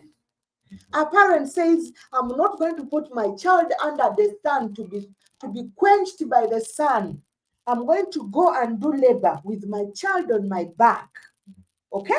And for you, you think the only easiest way out is probably for you to stage your child out there on the street, as probably you are sitting under the shed because there is a high advantage of your child getting this money quicker than you begging for it. And then somebody else is going to say, no, Maria, a lot of people go through a lot. There is a reason why these people are doing this. No, no, no, no. No, a bad thing is always bad. There is no negotiation to that. Me, I've ever seen a lady who actually she's among the people who gave me the best answer and she was thinking the way she said, I did the prostitution not because circumstances sent me to, because I would have had other things to do. We see women washing clothes all the time. Don't we have people coming here wash clothes for us? They wash, they get money. Someone washes, you give her 20. Someone says, I can't wash, but you can open your legs. And someone says, no, it was poverty that made her to go into sex. Why can't you wash like other people are doing? Why can't you do those small things? Because in washing clothes does not need capital. We are not talking about laundry. We are talking about these women who we see coming door to door to ask you, do you have clothes so that I can wash them? And we give them money. Someone says, oh, these two Bensons, you're going to give me 10K. I'm going to wash, they put it. They put on the lines. And then we have got those women who cannot wash. Despite the situation they're going through, me, I cannot be washing people's clothes. But for you, it is your choice for you to go and do prostitution because it is the easiest. It is not like washing. You're just going to, I don't know whether they enjoy it or not, but you're going to have sex and then somebody's going to give you money. It doesn't matter who you're going to have sex with, but at the end of the day, I'm going to have like sex with 4, 5, 7 men and each of them, so it is not as tiresome. People always want, everyone has a decision. So when this woman said, for me, I did prostitution not because condition pushed me, but it was the easiest way out for me because I would have done a lot of other things that people do. So usually there is no excuse for someone doing a bad act because you are desperate for money. There is no. There is no. Now, if you look at that man who allowed their children, his child, at the end you saw which kind of man he is. raping and killing someone who had adopted that child, stealing or even cheap materials that even you can't murder someone for. But we've seen people murder others for mere phones. Someone kills you, takes the phone, and all that. So some people think that way. Now, you can see the kind of parent and you can see the kind of decisions. Someone decides, and so there is no excuse. There is no excuse to a lot of things that people are really doing. You have come in the city. People always have excuses to a lot of things.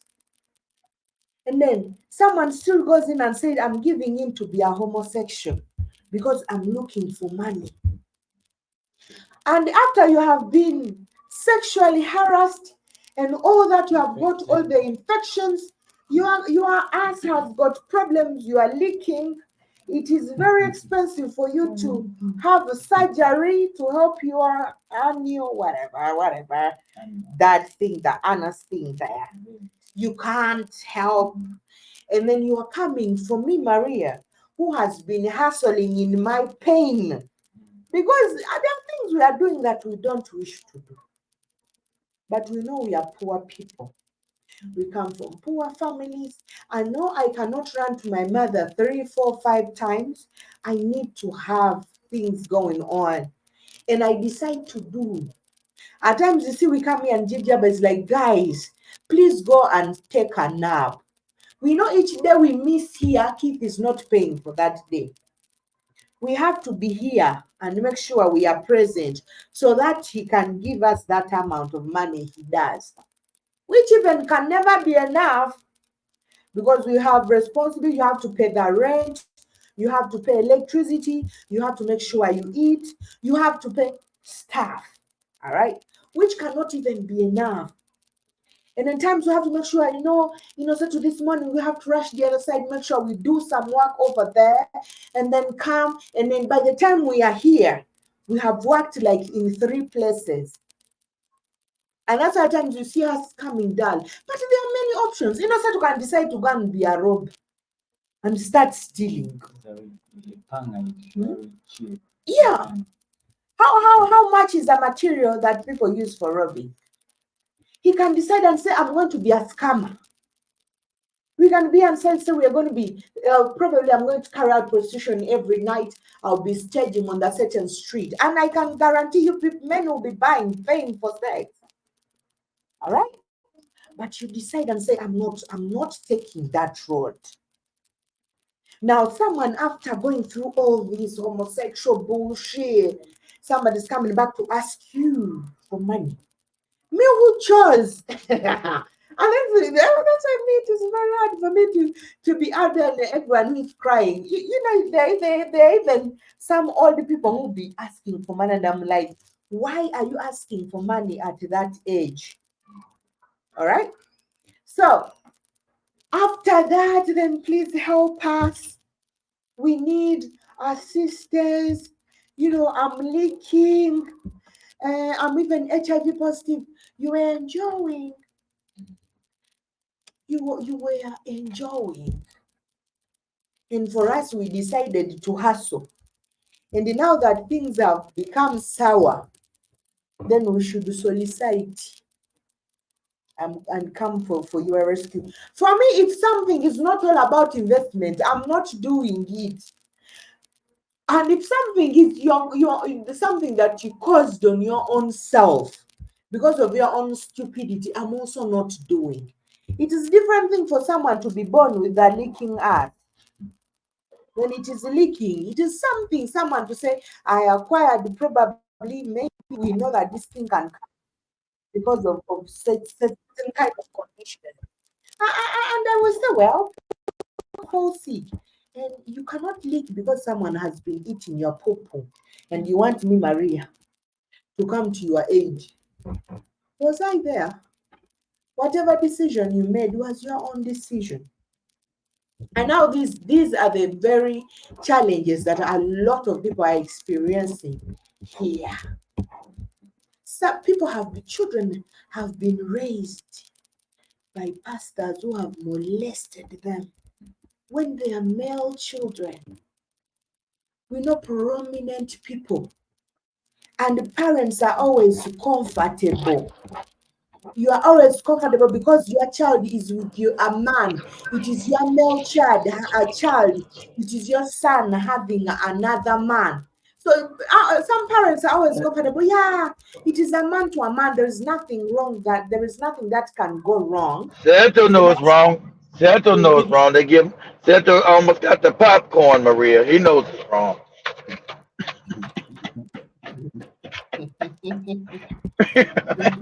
Another man almost gave him the popcorn. He know it's wrong. but, Hey, but hey, hey, did you guys hear Museveni? Museveni warned you Ugandans, you better not do what the Kenyans did. Museveni said, you better not do it. It be your great mistake. He told you Ugandans, you better not do it.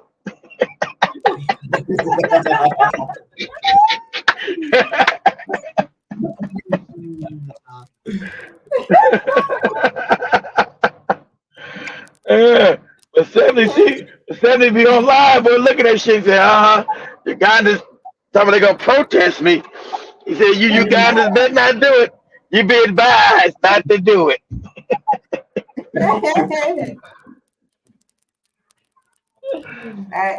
people are already trying to say they are mobilizing. Because so What they, try- what they trying to do, Maria? people are trying to organize. I know, but he told him, hey, he told him, you better not. You better not. He told y'all, you know, he said, hey, he talk all slow. Those are the participate who thinks to participate in a protest coming to the state house with that kind of business. You bet not. You bet not do it. This slow talking ass moron.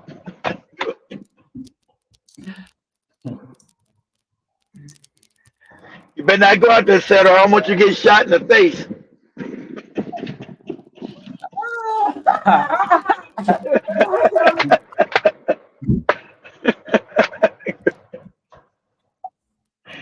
Go ahead, guys. You guys got it. So, Keith, you found us actually talking about. Actually, we had a question, a burning question in the here in the house, like, should transgender adopt children? No. Why would you want a transgender to adopt your child?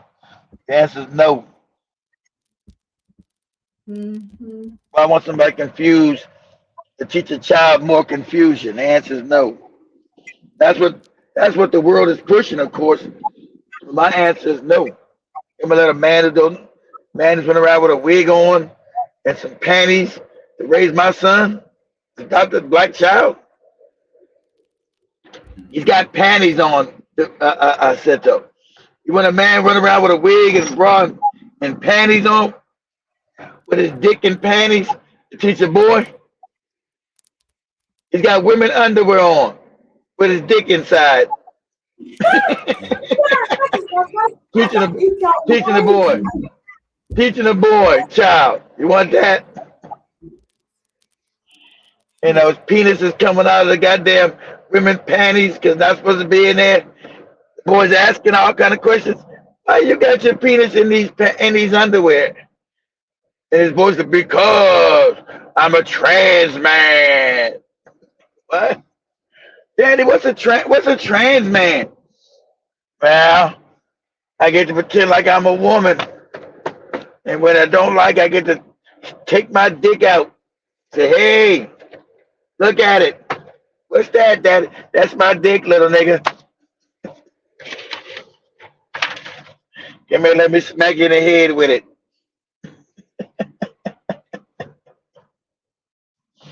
All kind of debaucherous shit.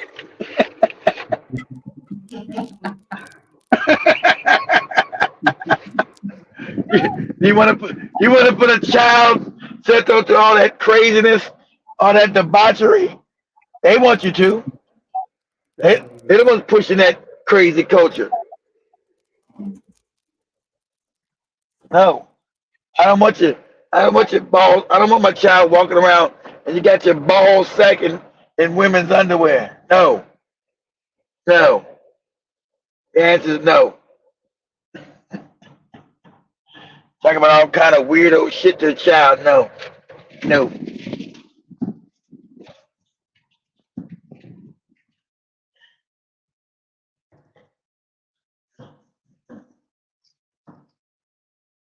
Uh, Soto, Soto, would you want to be raised by a trans man?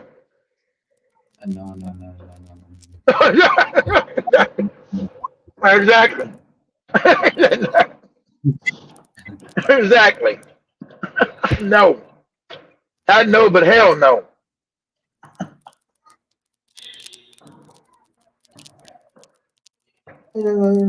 and by the way, at the end of this, actually, at the end of these stupid identities, that's how we come about to see, of course, homosexuals and lesbianism.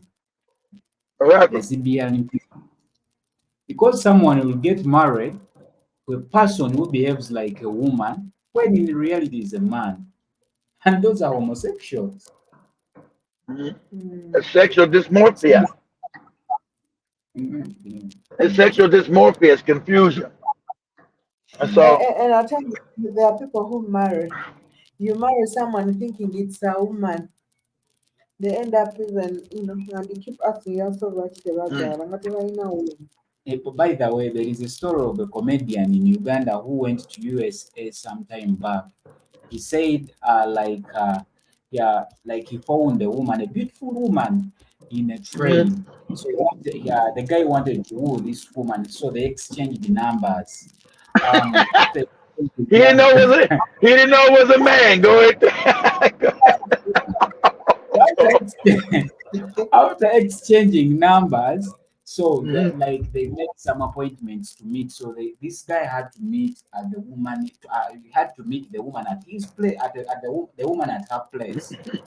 Then the guy, the following evening, he went to the woman's place.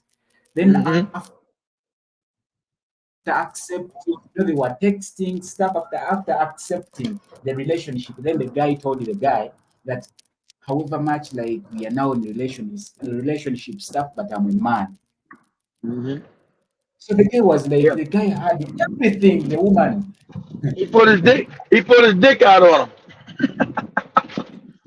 He said, he said, surprise. He said, surprise, Mr. Uganda. Here goes, That here is go, here go, here go my, here go my dick, nigga.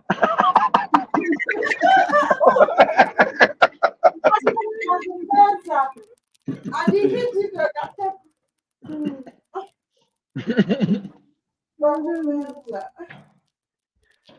See, I've been doing that, Seto.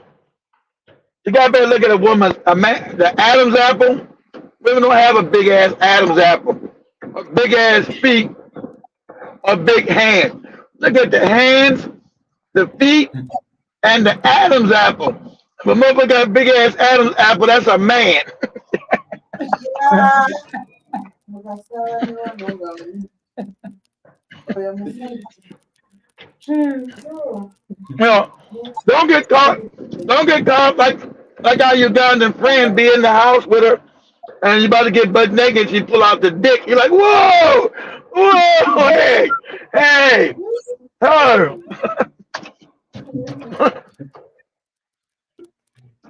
You rubbing and touching on each other. You getting us naked next to a dick flop in your hand, Seto. You might go crazy. Somebody dick flop in your hand. Like, God damn. You might you might wanna hurt this person. So you know check the Adam's apple before they pull out a whole penis on you. God. but that's not what the happiness are like not normal. What did he do, Santa? What did he do when he found out she was a man? What did he do? The guy said actually this guy might be a homosexual. However, he did not reveal what Oh happened shit. but it was like they remained friends just. Remain friends. The craziest cat shit. You better get my ass out this fucking house. See, I can tell. When I was in Korea, South Korea, they have in Thailand, they have these little, since the Asians are small, they're tiny, so they can pretend to be women. But you gotta know what to look for. So I was in this club. Well, me and a bunch of friends in the club. I don't drink. They drink. They am drinking in foreign countries, but they drink, right? So the guy told us, hey man, it's a lot of lady boys in here. It's a lady boy. That's a dude that's a man. But they're so skin you can't tell. They call them lady boys. You couldn't tell because they didn't have a big ass. You couldn't tell by their feet and hands because the Asian people are small. They're tiny. So I don't get drunk, but I still know what a man is a man. I don't care what kind of fucking wig you put on. That's a goddamn man. So, hey man, y'all ready to go back? Cause I was a designated driver because I don't drink. So I was gonna drive everybody back to the base. And so one guy once said, nah man, this girl coming on to me. I said, man, that's a goddamn man. That ain't no damn woman. That's a man, dude. Stop fucking around, dude. You crazy. That's a woman. I said, I don't know how drunk you are. That's a man. Man, don't worry about me. I get back to base. Y'all just go on. Just go on about your business. All right. So we found out later on that this guy went back to this man's house. He thought was a woman, right? He let this man tie him up on the bed, his legs and his hands. Let him tie him up on the bed, and then she came out in a Batman outfit. He came out in a Batman outfit, right, with his dick hanging out. He's like, oh, remember he's already tied up. He can't do that. He's already tied up. So the man woman had a Batman outfit with his dick hanging out. So imagine, you all tied up. He's this little freaky Asian motherfucker in a Batman outfit with his dick out. You're like, oh, you can't do nothing. You're tied up. You let some strange motherfucking tie you up. And so he said the guy used some chloroform for him and knocked him out. Put it over his mouth and knocked him out and fucked him in the butt. Like, God damn. So when he got back to the ship, yeah, that's right. Because remember, he fucked him in the ass and then he threw him out in the street because he was knocked out. He fucked him in his butt, and then they had some people must have picked him up, took him out to some street, threw his ass in the streets. Right? So when he got back to base, I wouldn't have told nobody none of this shit. I would have kept this shit to my grave. I wouldn't have told nobody nothing. But he said, man, Keith, man, I think I've been raped. I said, you been raped? What you talking about? What you mean you been raped? Because no, I think I've been raped. Who raped you? What do you mean you been raped? Man, that dude, that woman was a dude. I said, yeah, I was a man. He said, man, I went to the house. He tied me up because I was going to do some freaky shit. This motherfucker came out in a whole Batman outfit and had his dick out. I said, God damn, what? Was it what? I said, what? What? I said, man, you don't tell nobody no shit like this. You take this to your grave. You go get some counseling or something. But you don't even tell your wife or your kids this ever.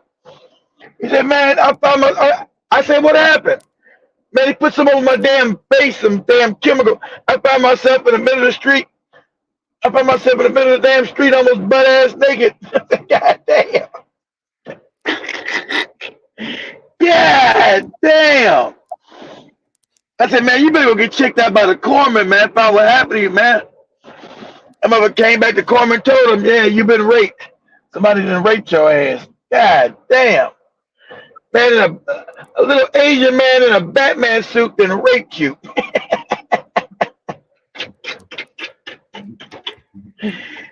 God damn. That's how I tell you, don't be drink. That's what you get for drinking, Seto, in strange countries, and you can't tell the difference between a man and a woman. That's what you get. So I told the I told guy I was a had man. started. Yeah, the guy raped him. He fucked him in his ass. He fucked him in the butt. The Asian man fucked him in the butt. He gave him some popcorn, Seto. He popcorned him. He He, got what he said. he said, what did you say, Seto? What happened? I was saying that I expected something different, but he got Yeah, popcorn instead. yeah, yeah. He expected a woman. That was a man. He thought he was getting some coochie, but he got a penis. He got he got a little Asian man. He got a little Asian penis up in him, his butthole. But hell, I would have never told nobody, Seto. I'd have took that to the grave. I wouldn't have told nobody nothing. You never know. I just had to struggle with that memory my whole life by myself. I wouldn't have told nobody ever,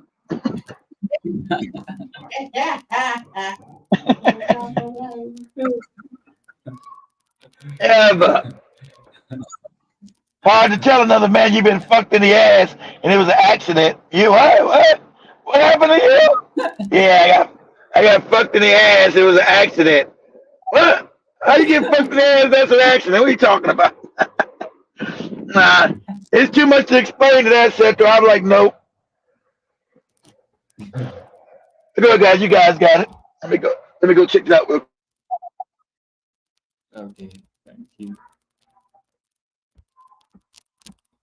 So a lot of actually people of course are going to fall of course prey of this of course so-called of course modernity or the new normal, as people of course say. Some people say that it's new normal. By the way, they call it new normal. I've looked at kids of prominent people, children of prominent people in African countries. These are people that are dressing up crazy. Starting when you look at I don't want to speak out of these people, but when you look at these kids, I know you know the switch. Eh? Actually, including Bobby Wine is of course boy. That boy is crazy. His lips are very red, like he's always, when you look at Besie's son, this is a son that has grown actually, how has spent almost his life out in UK. Is it UK? Right? It's UK. But the guy is dressing up like a woman. And if you're not conscious, this guy never America. Jib Jabba says bye family, take care. Go. Okay, Jib Jabba. Thank you for being here with us and sharing with us for the time. Yeah, for the time of being here. So go bali na eka.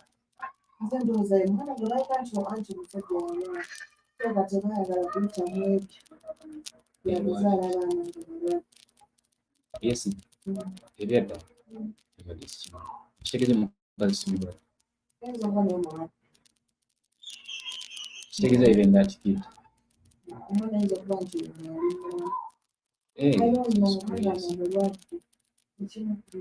it is crazy, but the way they are treating the son mukwano.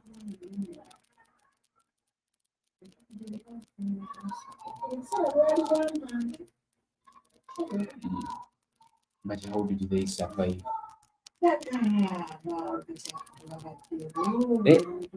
Ebiseera ebyo byafuniranga, things were not easy.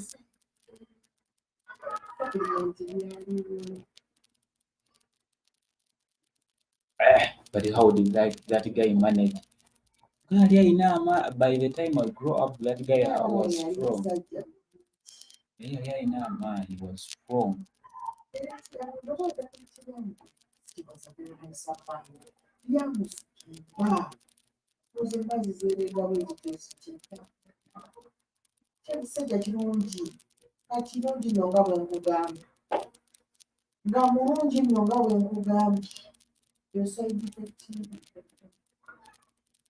Eh, it's young people. That are audible. Share story.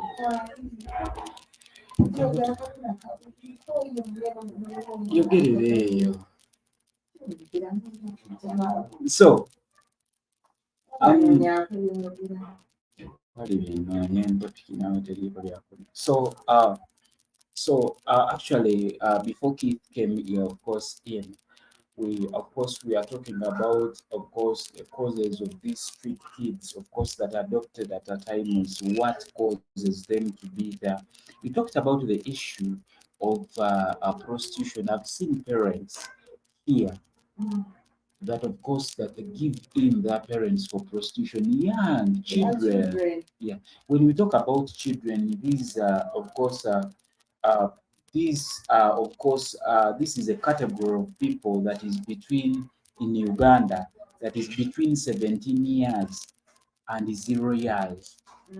Together, these are children.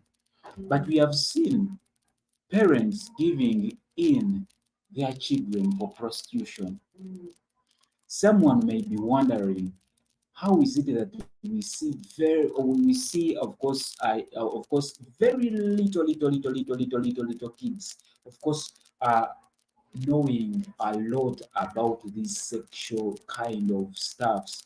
It is because these are things that were introduced to them by their parents prior. Together, a lot of girls are on the streets selling their bodies seriously. Girls that you couldn't actually expect. There is a certain age you couldn't expect to be selling body on the streets. Then, of course, there is also the issue of ghettoism. And of course, in very many, of course, African countries, even those that are, of course, that are experiencing high insecurity rates. Ghetto, um, however much, um, a lot of people come out and say to be raised, if at all you have been raised in ghetto, you have that. Of course, there is that sympathy that you're given from ghetto. You was raised in ghetto, stuff. But there are a lot of consequences for someone to grow in ghetto. However much very many people have come out and, of course, showed sympathy from people just because they grew up from ghetto. Kitegeera nga bagala sympathy from people, like people to say, Bambi, they wanted that sympathy that they grew up from ghetto. But there is nothing good from ghetto. Everything in ghetto, survival is for the fittest. You have to be fit to survive in ghetto at all conditions. So if this is a kid that has grown from ghetto, things become different. You have been, of course, telling us the story where the woman in Nigeria adopted a kid from the street, and the kid actually grown up and killing. So a lot like ghetto, like a ghetto area has a lot of stuffs. Together, it has a lot. Kitegeera, if newobanga, even if you try as much as, even if you're someone who is hoary in a ghetto, but there are certain things you can't escape as in a ghetto area. So that also, of course, makes it prone to such behaviors. But the issue of course, transgender, of course, people or transgender adopted children, of course, the transgenders adopting of course, children. To me, it doesn't, of course, make sense. Neither should homosexuals or lesbian or people be given these children, however much they were raised. But to me, it doesn't make any, of course, sense to me. It doesn't make sense to me. Okitegeera? Because if at all you don't want to give birth to your own kid, why do you adopt? So this is a way of recruiting, of course, children and, of course, people into this so-called Of course. community, the Of course. community. because at the end, these kids are going to learn about the transgender behavior, culture, stuff. Exactly. So They're gonna tell you. They're gonna tell you it's normal, Seto. It's normal. As you know, you find them all. It's usually always all white people that adopt black people. As you know, you got the white man's penis in a kid's mouth. I didn't know no better. I slipped. How'd your penis get in the boy's mouth? I slipped, and my penis went all in his mouth. I slipped on a bar of soap.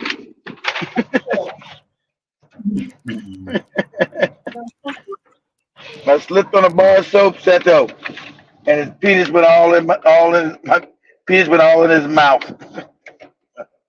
Right now, you got what's one you guys seen? How they got you got right now? Look this up, Seto, real quick. Look this up for me. Say West Virginia white family. West Virginia white family adopts black children and turn them into slaves. That's what they do. Get a group of white people adopt black children. Say West Virginia family adopts black children and turn them into slaves.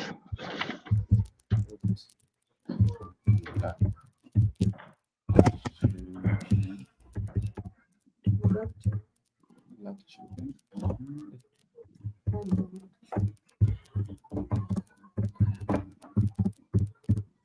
I think I will.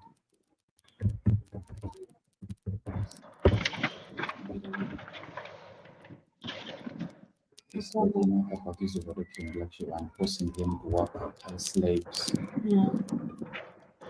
This just happened. It's what they always do. They adopt black kids and they put them in slavery. Of course, nothing ever happened because they're white. This is America.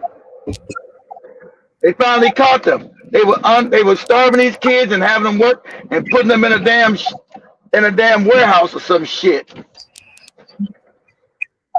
They're like 13 and 15 when they found them. They've had these kids since they were babies, had them as slaves. This is why you know you're dealing with psychopathic savages. This is who they are. And black people can never accept this who you are when you worship these crazy motherfuckers. You're dealing with a psychopath.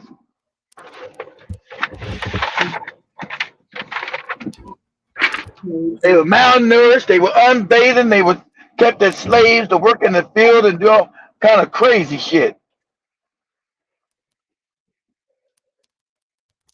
And you think that's the first case? No, that's over and over and over again.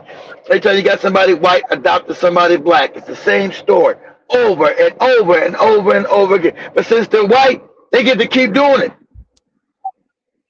You don't see nobody black making nobody white no fucking slave. It's always them. Over and over again. Never see nobody black do no shit like this. It's always them. I don't know why black people give in their children. And some of those people come down here in Africa to take children.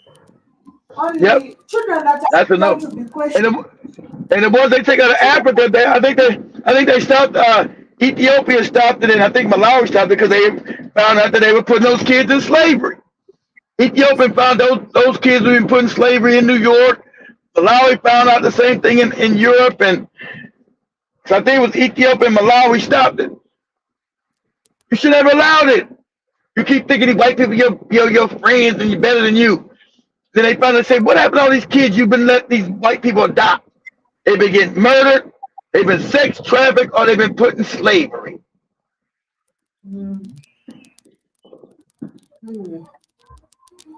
And the reason why most of them come for black children, not black kids, because they think no one is going to follow. Yeah, they ain't gonna follow up. They got no protection. Exactly right, Maria. They have no protection. They ain't gonna follow up. Yeah.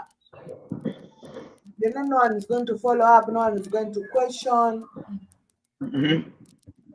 Because most of these people adapt not for the love, because they have their own. Some of them adapt to raise children to molest. Some they don't even like us. They don't even like us. How they gonna adopt us? They don't even like us, Maria. Ask this question, So to ask Google, say, when did Ethiopia stop allowing foreign adoptions? So what year did Ethiopia stop allowing foreign adoptions?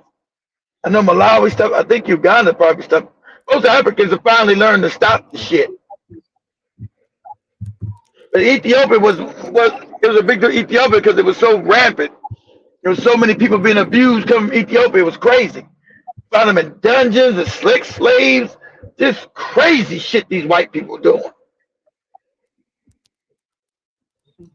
They say Ethiopia has banned the adoption of children by foreigners due to concerns Yeah. about abuse and neglect. Yeah, what year was that? Yeah, because of neglect. Yeah, because it became global. We just eat. There's just black kids, like Maria said, from Africa. So they never followed. It only because the story became so big, they had to respond. As Maria said, none of these puppet countries ever responded until it got out of control. When they had all this slavery going on in Europe and America, these African kids being put in They stopped slavery. in 2018. 2018, yeah, because it got so big. And then Malawi stopped it, then Kenya stopped it, because like Maria said, they come over there, get your kid. They know we don't follow up. They're considered poor, backward countries.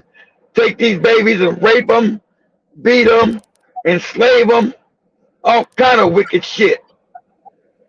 But you're still going to worship them in your fake ass church, talking about white Jesus. You out of your rabbit ass mind. Mhm. Okay, we don't know. They And find these, they find these babies in sex dungeons, all kind of wicked shit. Sex dungeons, raping these babies. Go ahead, Seto. and actually, stupidly enough, Africans, of course, they give in their real children. When the kid has both parents alive. Mm. I've seen a lot of people lying about this. They Crazy. think when you give these kids to the Bazungu, it is an opportunity. But they don't see these kids anymore. Once they are taken outside, they don't see them anymore. That's the Some will claim brainwashing system. That's the the brainwashing. yeah, the parent takes his kids or children to this Muzungu We're in a better ways of place. the adopting. Yeah, takes ways of course is claiming to adopt these children. The real parent says that the child doesn't have parents, both parents. Yeah, The real child they don't has know that they don't know that the Mzungu's now playing with his ball sack and his booty hole. They don't want to know that. That's real. Playing with the little boy's ball sack and his booty hole. That's real. That's When why you trust Ethiopia your stopped child it. with someone you know nothing about, but you're so confident that since the person is a Mzungu, they are going to take care of your child. You see? Brainwashing. It's called brainwashing, Maria. Mm-mm. And your child being tortured, raped, enslaved. That's why they stopped it. Because it got so rampant. The rape, the slavery, they couldn't deny it. You had kids in New York City being slaves and England being slaves, locked up by these Mzungus. Craziness. So they only did it because they got embarrassed. Like you said, Maria, there was no follow up. They didn't follow up none of that. Kids being found in sex dungeons. Children getting fucked. Imagine being an African child, your mind, and you taken to America and put in a sex dungeon? With a motherfucker coming out with Mickey Mouse and a big dick. I'm fucking you. You getting fucked by Mickey Mouse.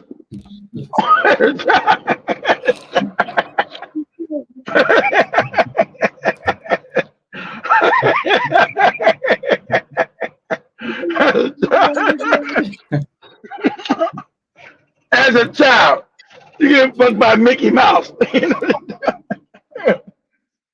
You don't know what the hell's going on.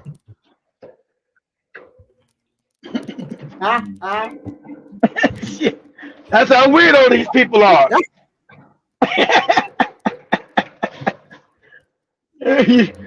Can you not process that?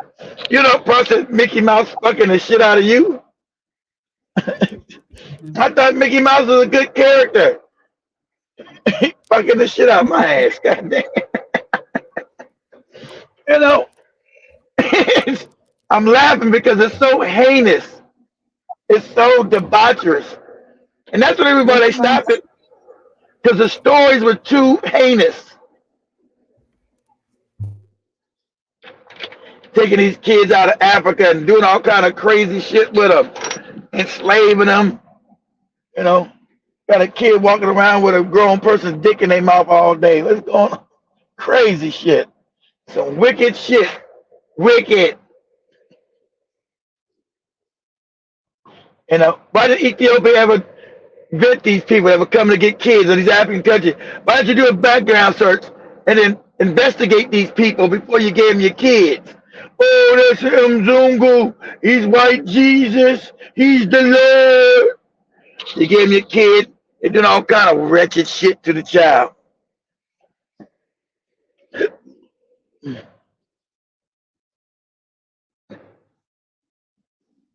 I'm just happy that Maria had set those parents and given them up to the Mzungus.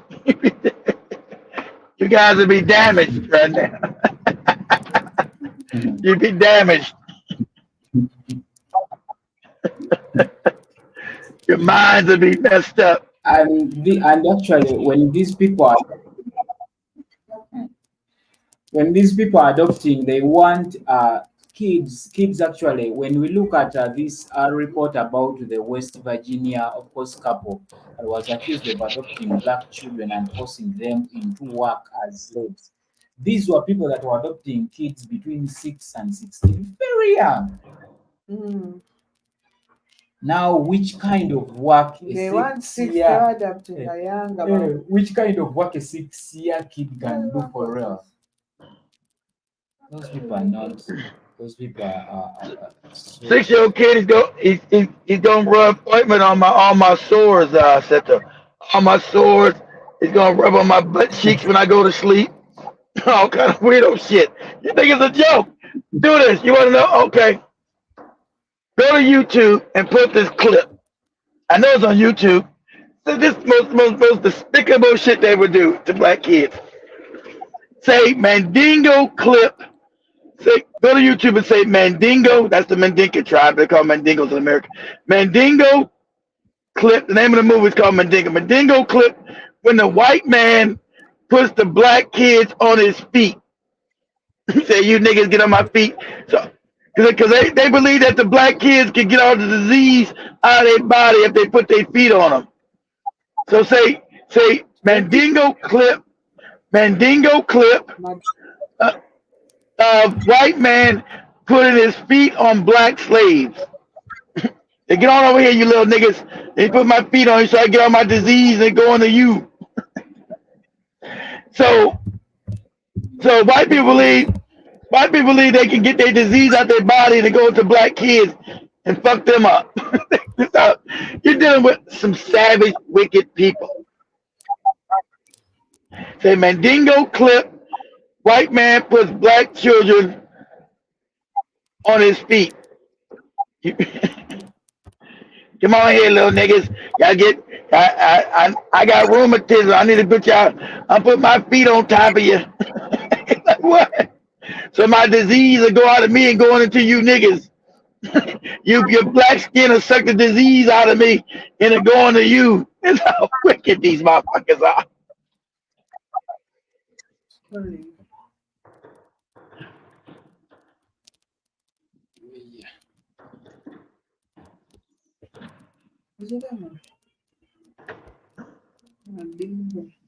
At the end he kills Mandingo. Mandingo get in the pot, Mandingo. No, massa. Can't get in the pot hot, massa. You get in that pot, nigga. Massa, I can't get in that pot. Pot hot. You get in that hot pot. We are What only you guys seeing say? the epic sequence We are only seeing the epic scene of no surrender. Mandingo explains. The Mendingo did what? We are seeing the epic scene of no surrender. I Well, see guess. what it said. See what the name of the movie is called Mandingo. Mandingo.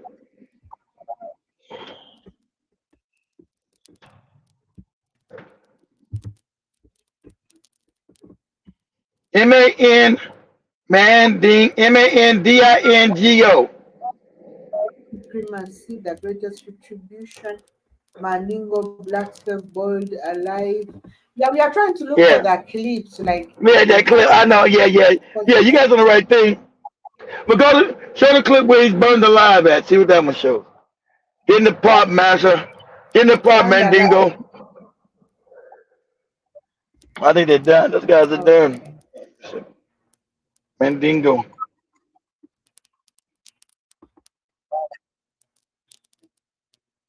Powerful scene, Mandingo in German. All right. Greatest retribution, Boiled Alive. We show that Boiled Alive. There is this.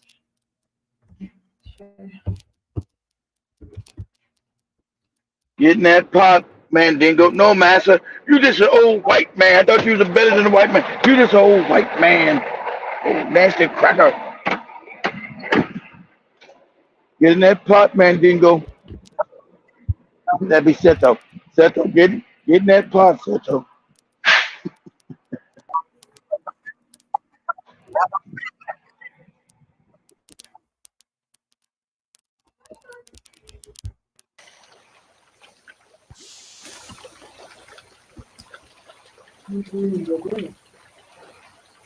Get in. No, Massa. God damn, get in there. Massa Hammond. You can't know. Don't know what happened. You know I never do nothing again, you Massa. I always respect you.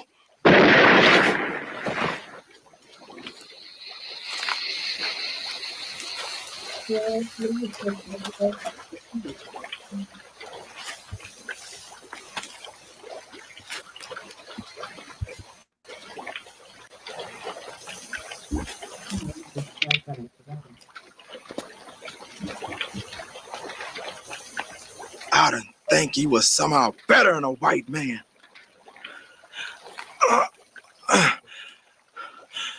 But you is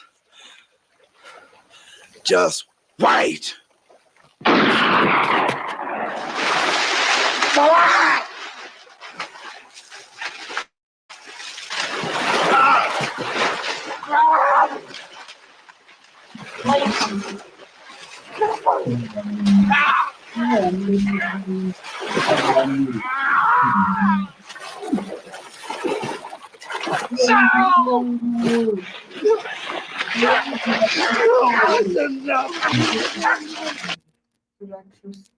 Friends.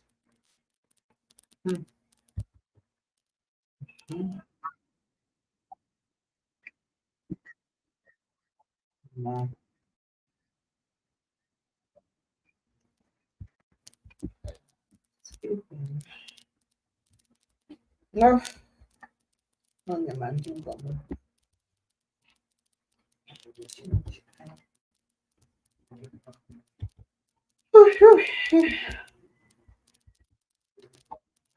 Those are we are free. Yeah, what are you saying, but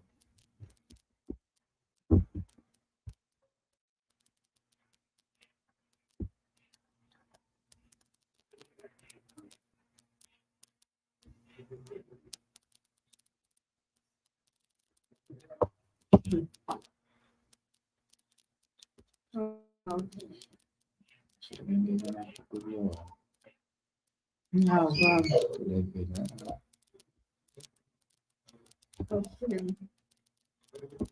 never do so. Not just design.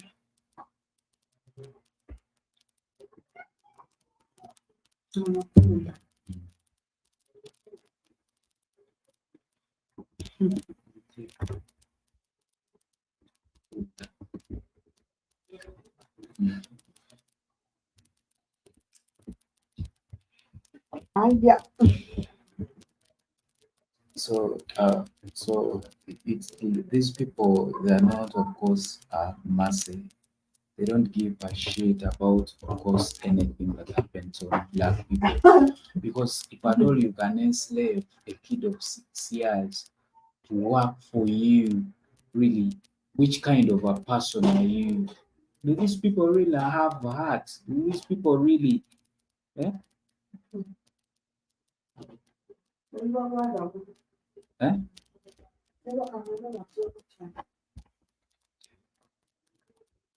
Because for real, which kind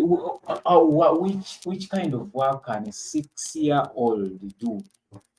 However much you like slaves. So this, of course, West Virginia couple, of course, charged with human trafficking, child neglect, and forced labor, and more after prosecutors allege they adopted 5 black children for shelter to do forced, of course, labor and live, and of course, in deplorable conditions. We see that the accused of course, adopting the children ages between 6 and 16 from the shelter of homeless, or rather from the shelter of homeless and vulnerable youths, because they know these people are homeless. They worry, yeah, no one is going to claim about these. So, targeting them for forced labor, of course, specifically because of their race, according to the 16th count in, of course, indictment. It is, of course, allegedly that human trafficking, human rights violations, the use of forced labor, and of course, it is done, of course, on blacks in this area. But why could we, why should we be seeing, of course, such incidences? However much there are a lot of course, black people that are, of course, that are homeless. Let them be in Africa. Of course, early alone we talked about what makes these people to go on the streets, to start living on streets. We went through what these people learn from streets and what they become after being on streets for a long time. So these people think that Africa or the black community or Africans have known, or black Americans anyway, because these are black Americans. So we have not transformed over time. We are still those people that are still do such slavery. There is usually a question I ask myself, more especially when it comes to people who adapt. For me, I think if you have made a decision to adapt, first of all, it shouldn't be a decision you are making in regards to whoever you are adapting. But it should be you wanting to adapt. All right? Because for me, I know I cannot wake up and say, right now, I'm someone who loves kids. That is one thing. And I would wish to live with a big family. But even if I'm not given the ability to have a family as big as I would want it, I do not wish to say that right now I'm getting into a car, I'm heading to Rwanda To pick. to adapt a child. So, I'm not going to say because even where I am, there are a lot of children who do need a mother, okay, or someone to raise them. Now, why do people skip? Because if you are a white person, they mean to say in those foster or in those homes, there are no white children. That need their home. Why do you want to adopt a black child? Do Because you they think, want, don't you? because they want to abuse it. That's why they want to abuse the Exactly. black child. We know, we know very well in the orphanage, more especially in the orphanage outside Africa, in the orphanages, there are a lot of children. They are Asians, they are whatever, all types of kids. Why should you come purposely with black children? Why do these people always want to adapt the black children? At the end of the day, these are the children you are mistreating. This is why I say, if I tell someone will say, I just want to go to Africa and adapt children over there because they're going through a lot. How about the children who are in orphanage where you are? If you want to adapt a child, it should be for your own, not for you to look at. You want to pick exactly someone who's going through a lot or whatever. Because at the end of the day, we are seeing these children going through, issues that we may not even explain. A lot of people decide to come here not for the love they have for Africans, but because they know Africa is the quickest place where you can get a child so very fast, and nobody is going to question. And Yeah, nobody is yeah, going to yeah. question. And understand Africans are seen like childlike people. You're kind and love. Just like Seto said, do they have a heart? No, they don't have a heart like African people. And African people ain't figured out they're as a people, they're savages, the savage people. Africans haven't understood that. The white people, they're savages. On the inside, you're dealing with a savage people. They're nothing like us. So that's what you're dealing with. It's hard for African people to understand that. When you see the atrocities they do and the things they do, like, wow, are they like us? No, they're not like us. They don't feel they're not the same kind of empathy and sympathy we do. You're dealing with a savage. And you can't, and most people can understand you're dealing with just a savage with a suit on. That's why that's why they still got killing. Yeah, they have no conscience. Exactly what they've got no conscience. So you're dealing with a complete savage. Most black people can't understand that kind of savage. You can't understand that because you just don't. You have a conscience. They don't, and we never taught that. It took me a long time to learn that too, because you think they're just people like us. No, these people are not like us. The Asians, the Caucasians, and the Eastern, they're not like us. You're dealing with savages. It's crazy. You understand the science because they lack melanin. Melanin makes us civilized. And the reason they don't have melanin, so they're not able to have empathy and sympathize with a situation. So you're dealing with a whole cave beast. You're dealing with a savage. And so a lot of people haven't been able to understand that. That's what you're dealing with, a whole savage. You know? Yeah, well, that's why they can kill, like they killed. They always got to be taught what is wrong to kill, like they got in Gaza. They still justifying their fake Bible to kill on people in Gaza. Well, you know, sometimes the Lord might say, "Kid, what Lord you talking about? What God is this? Justifying slaughtering innocent women and children? Nobody. You know, it becomes crazy. You might justify this kind of slaughter and murder. To them, it's normal. Killing that will is normal. Doing what they do is normal.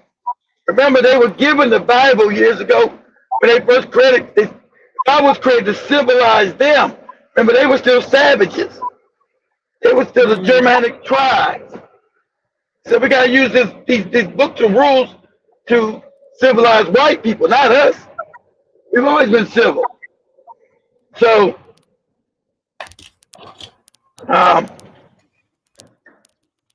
still not today. But you think it's mean and cruel? They don't. They operate on cruelty. They operate on meanness. They operate on that kind of shit. Sadly enough, they operate on cruelty and misery. That's what they operate on. Who they are. So when you think things are bad and wrong, why do you think the world's unjust now? Because they got control of the planet. That's why it's unjust. because they rule it now. You got a bunch of savages. You got savage hybrid running the country, run the world, and they're savage. That's who they are. So that's what you got going on. That's why the world is so unfair, so corrupt, so evil, so wicked. It's got the most wickedest people now in power. Theft and massive theft on a massive level. Rape and murder on a massive level. Industrial level. They got over Europe. What they do? They got out of Europe. They went around with murdering everybody, making fake history, lies. Now they're everybody. They're the Indians in America. They're the Aborigine of Australia. They're the Jews of the Middle East. It's crazy.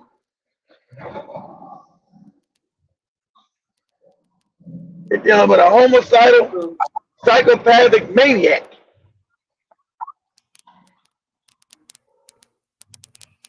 And you know, there are lots there are a lot of you know, things. I don't know. These people also know that it is very easy for them to control Africans or to control the people in Africa compared to elsewhere.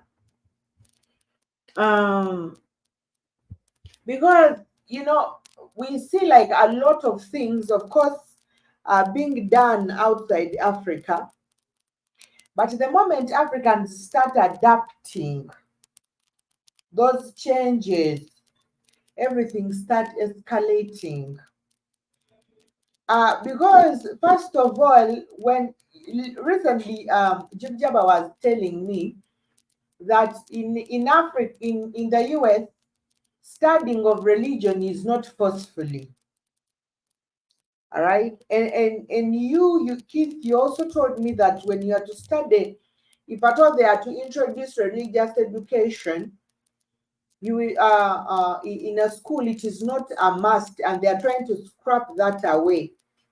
So that, I think, to give liberty for people to make a decision or a choice. Now in Africa, when they introduce vices, or when things are introduced by the outside world, again it is forced on the Africans. You see, in Africa, no matter how old you are, you might even be 50 years old, and your mother will even slap you. Not only in the presence of your friends, but even in the presence of your wife. And even a 50-old man will not complain. Because in Africa, no matter how old you are, if someone is your mother or your father, you remain their child. There is no age. There is nothing like, Mom, I've grown, don't talk at me, I'm talking back at you. Yeah, kind of like overdose now. Already overdose. And you get a kid. So there is nothing like you have grown. You see, by the way, at times I'm always talking to INNOSSETU. I don't, when I visit, my mom is one of a hell of a tough person. We talk sweetly over the phone when I'm far. Yeah, we are fine, Mom. I love my mother. You can never be a visitor when you go home. And at times, me, I see myself, I'm grown, yeah? I mean, I'm someone who works, I'm earning my little money. Oh, my mom, you don't tell. She will come in and, why is this like this? Maria, why are you seated? And then I'm like, well, I'm used to, I mean, why is my mom still treating me this way? And at times, so you end up doing a lot of things because your mom cannot come and find when the house is untidy. It is going to be another row of verbal education. It's going to be another row. Exactly when people should be eaten. Why have you not cooked yet? And you thought you were a visitor, and at times maybe you're on your phone, you're forgetting that you're still a child. So you think you're grown up. Okay? When you enter that family house, you forget that you're grown up, You forget whatever you've been doing in the city. You leave everything. The moment you enter the family child where you grew up from, it is another government. Different constitutions.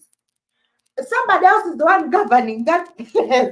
Whether you have visited with your husband, and of course your husband will be maybe staying somewhere else. No, the moment you enter that family house, it is you are a child, no matter how old.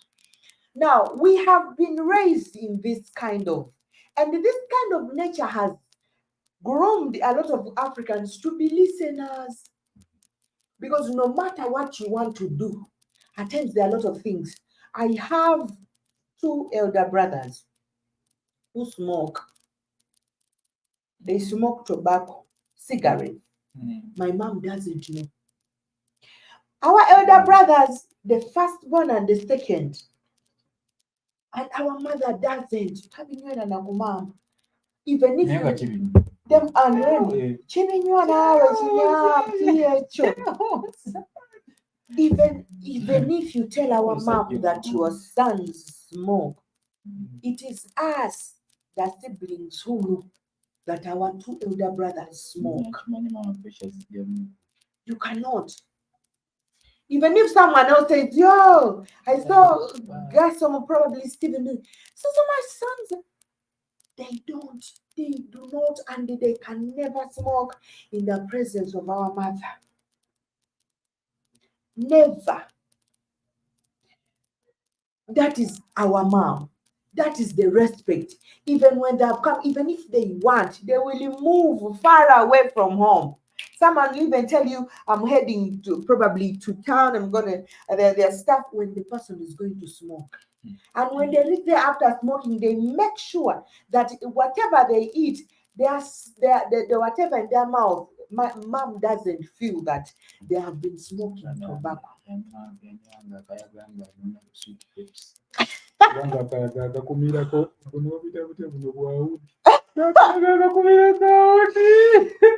But even alcohol, at times you will see, but because when someone is a little bit high, you will see, I know this person has taken something, but they can never see it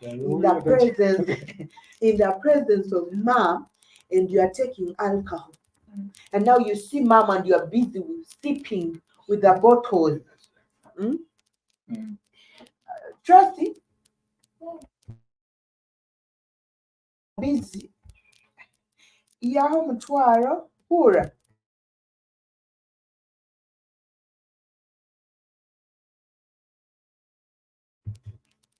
What is that about? I don't know. Estimate amugimpe.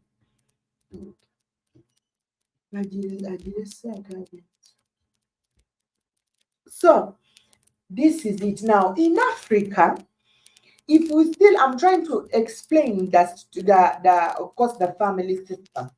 If we still have this kind of grooming, that means even when you wake up and you are a homosexual, okay, and you decide, this vice is very hard for homosexuality to spread, and parents accept.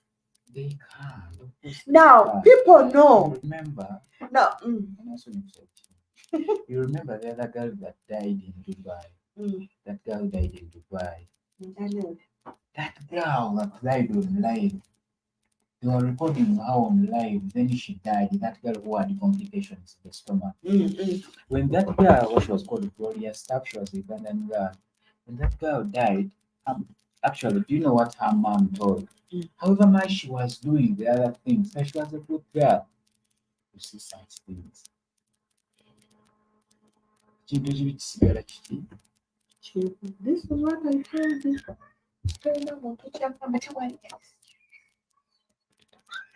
What excuse omuntu gy'ayinza okungamba nti nabikolanga ndirese, but you admit.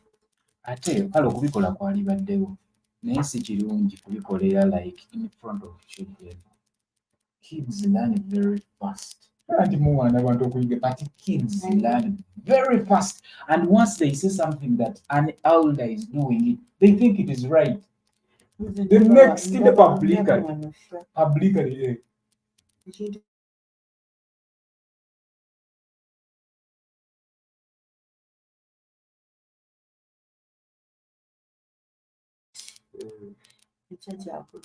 so anyway, so you can understand that in African system, it is very hard for people to impart. Now, how do they impose such kind of things? One is making it hard for people who are not accepting this, so that they can squeeze you.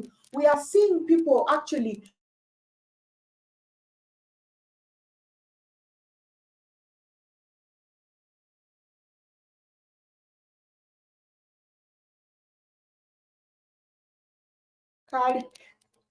down. So it is hard for such kind of environment.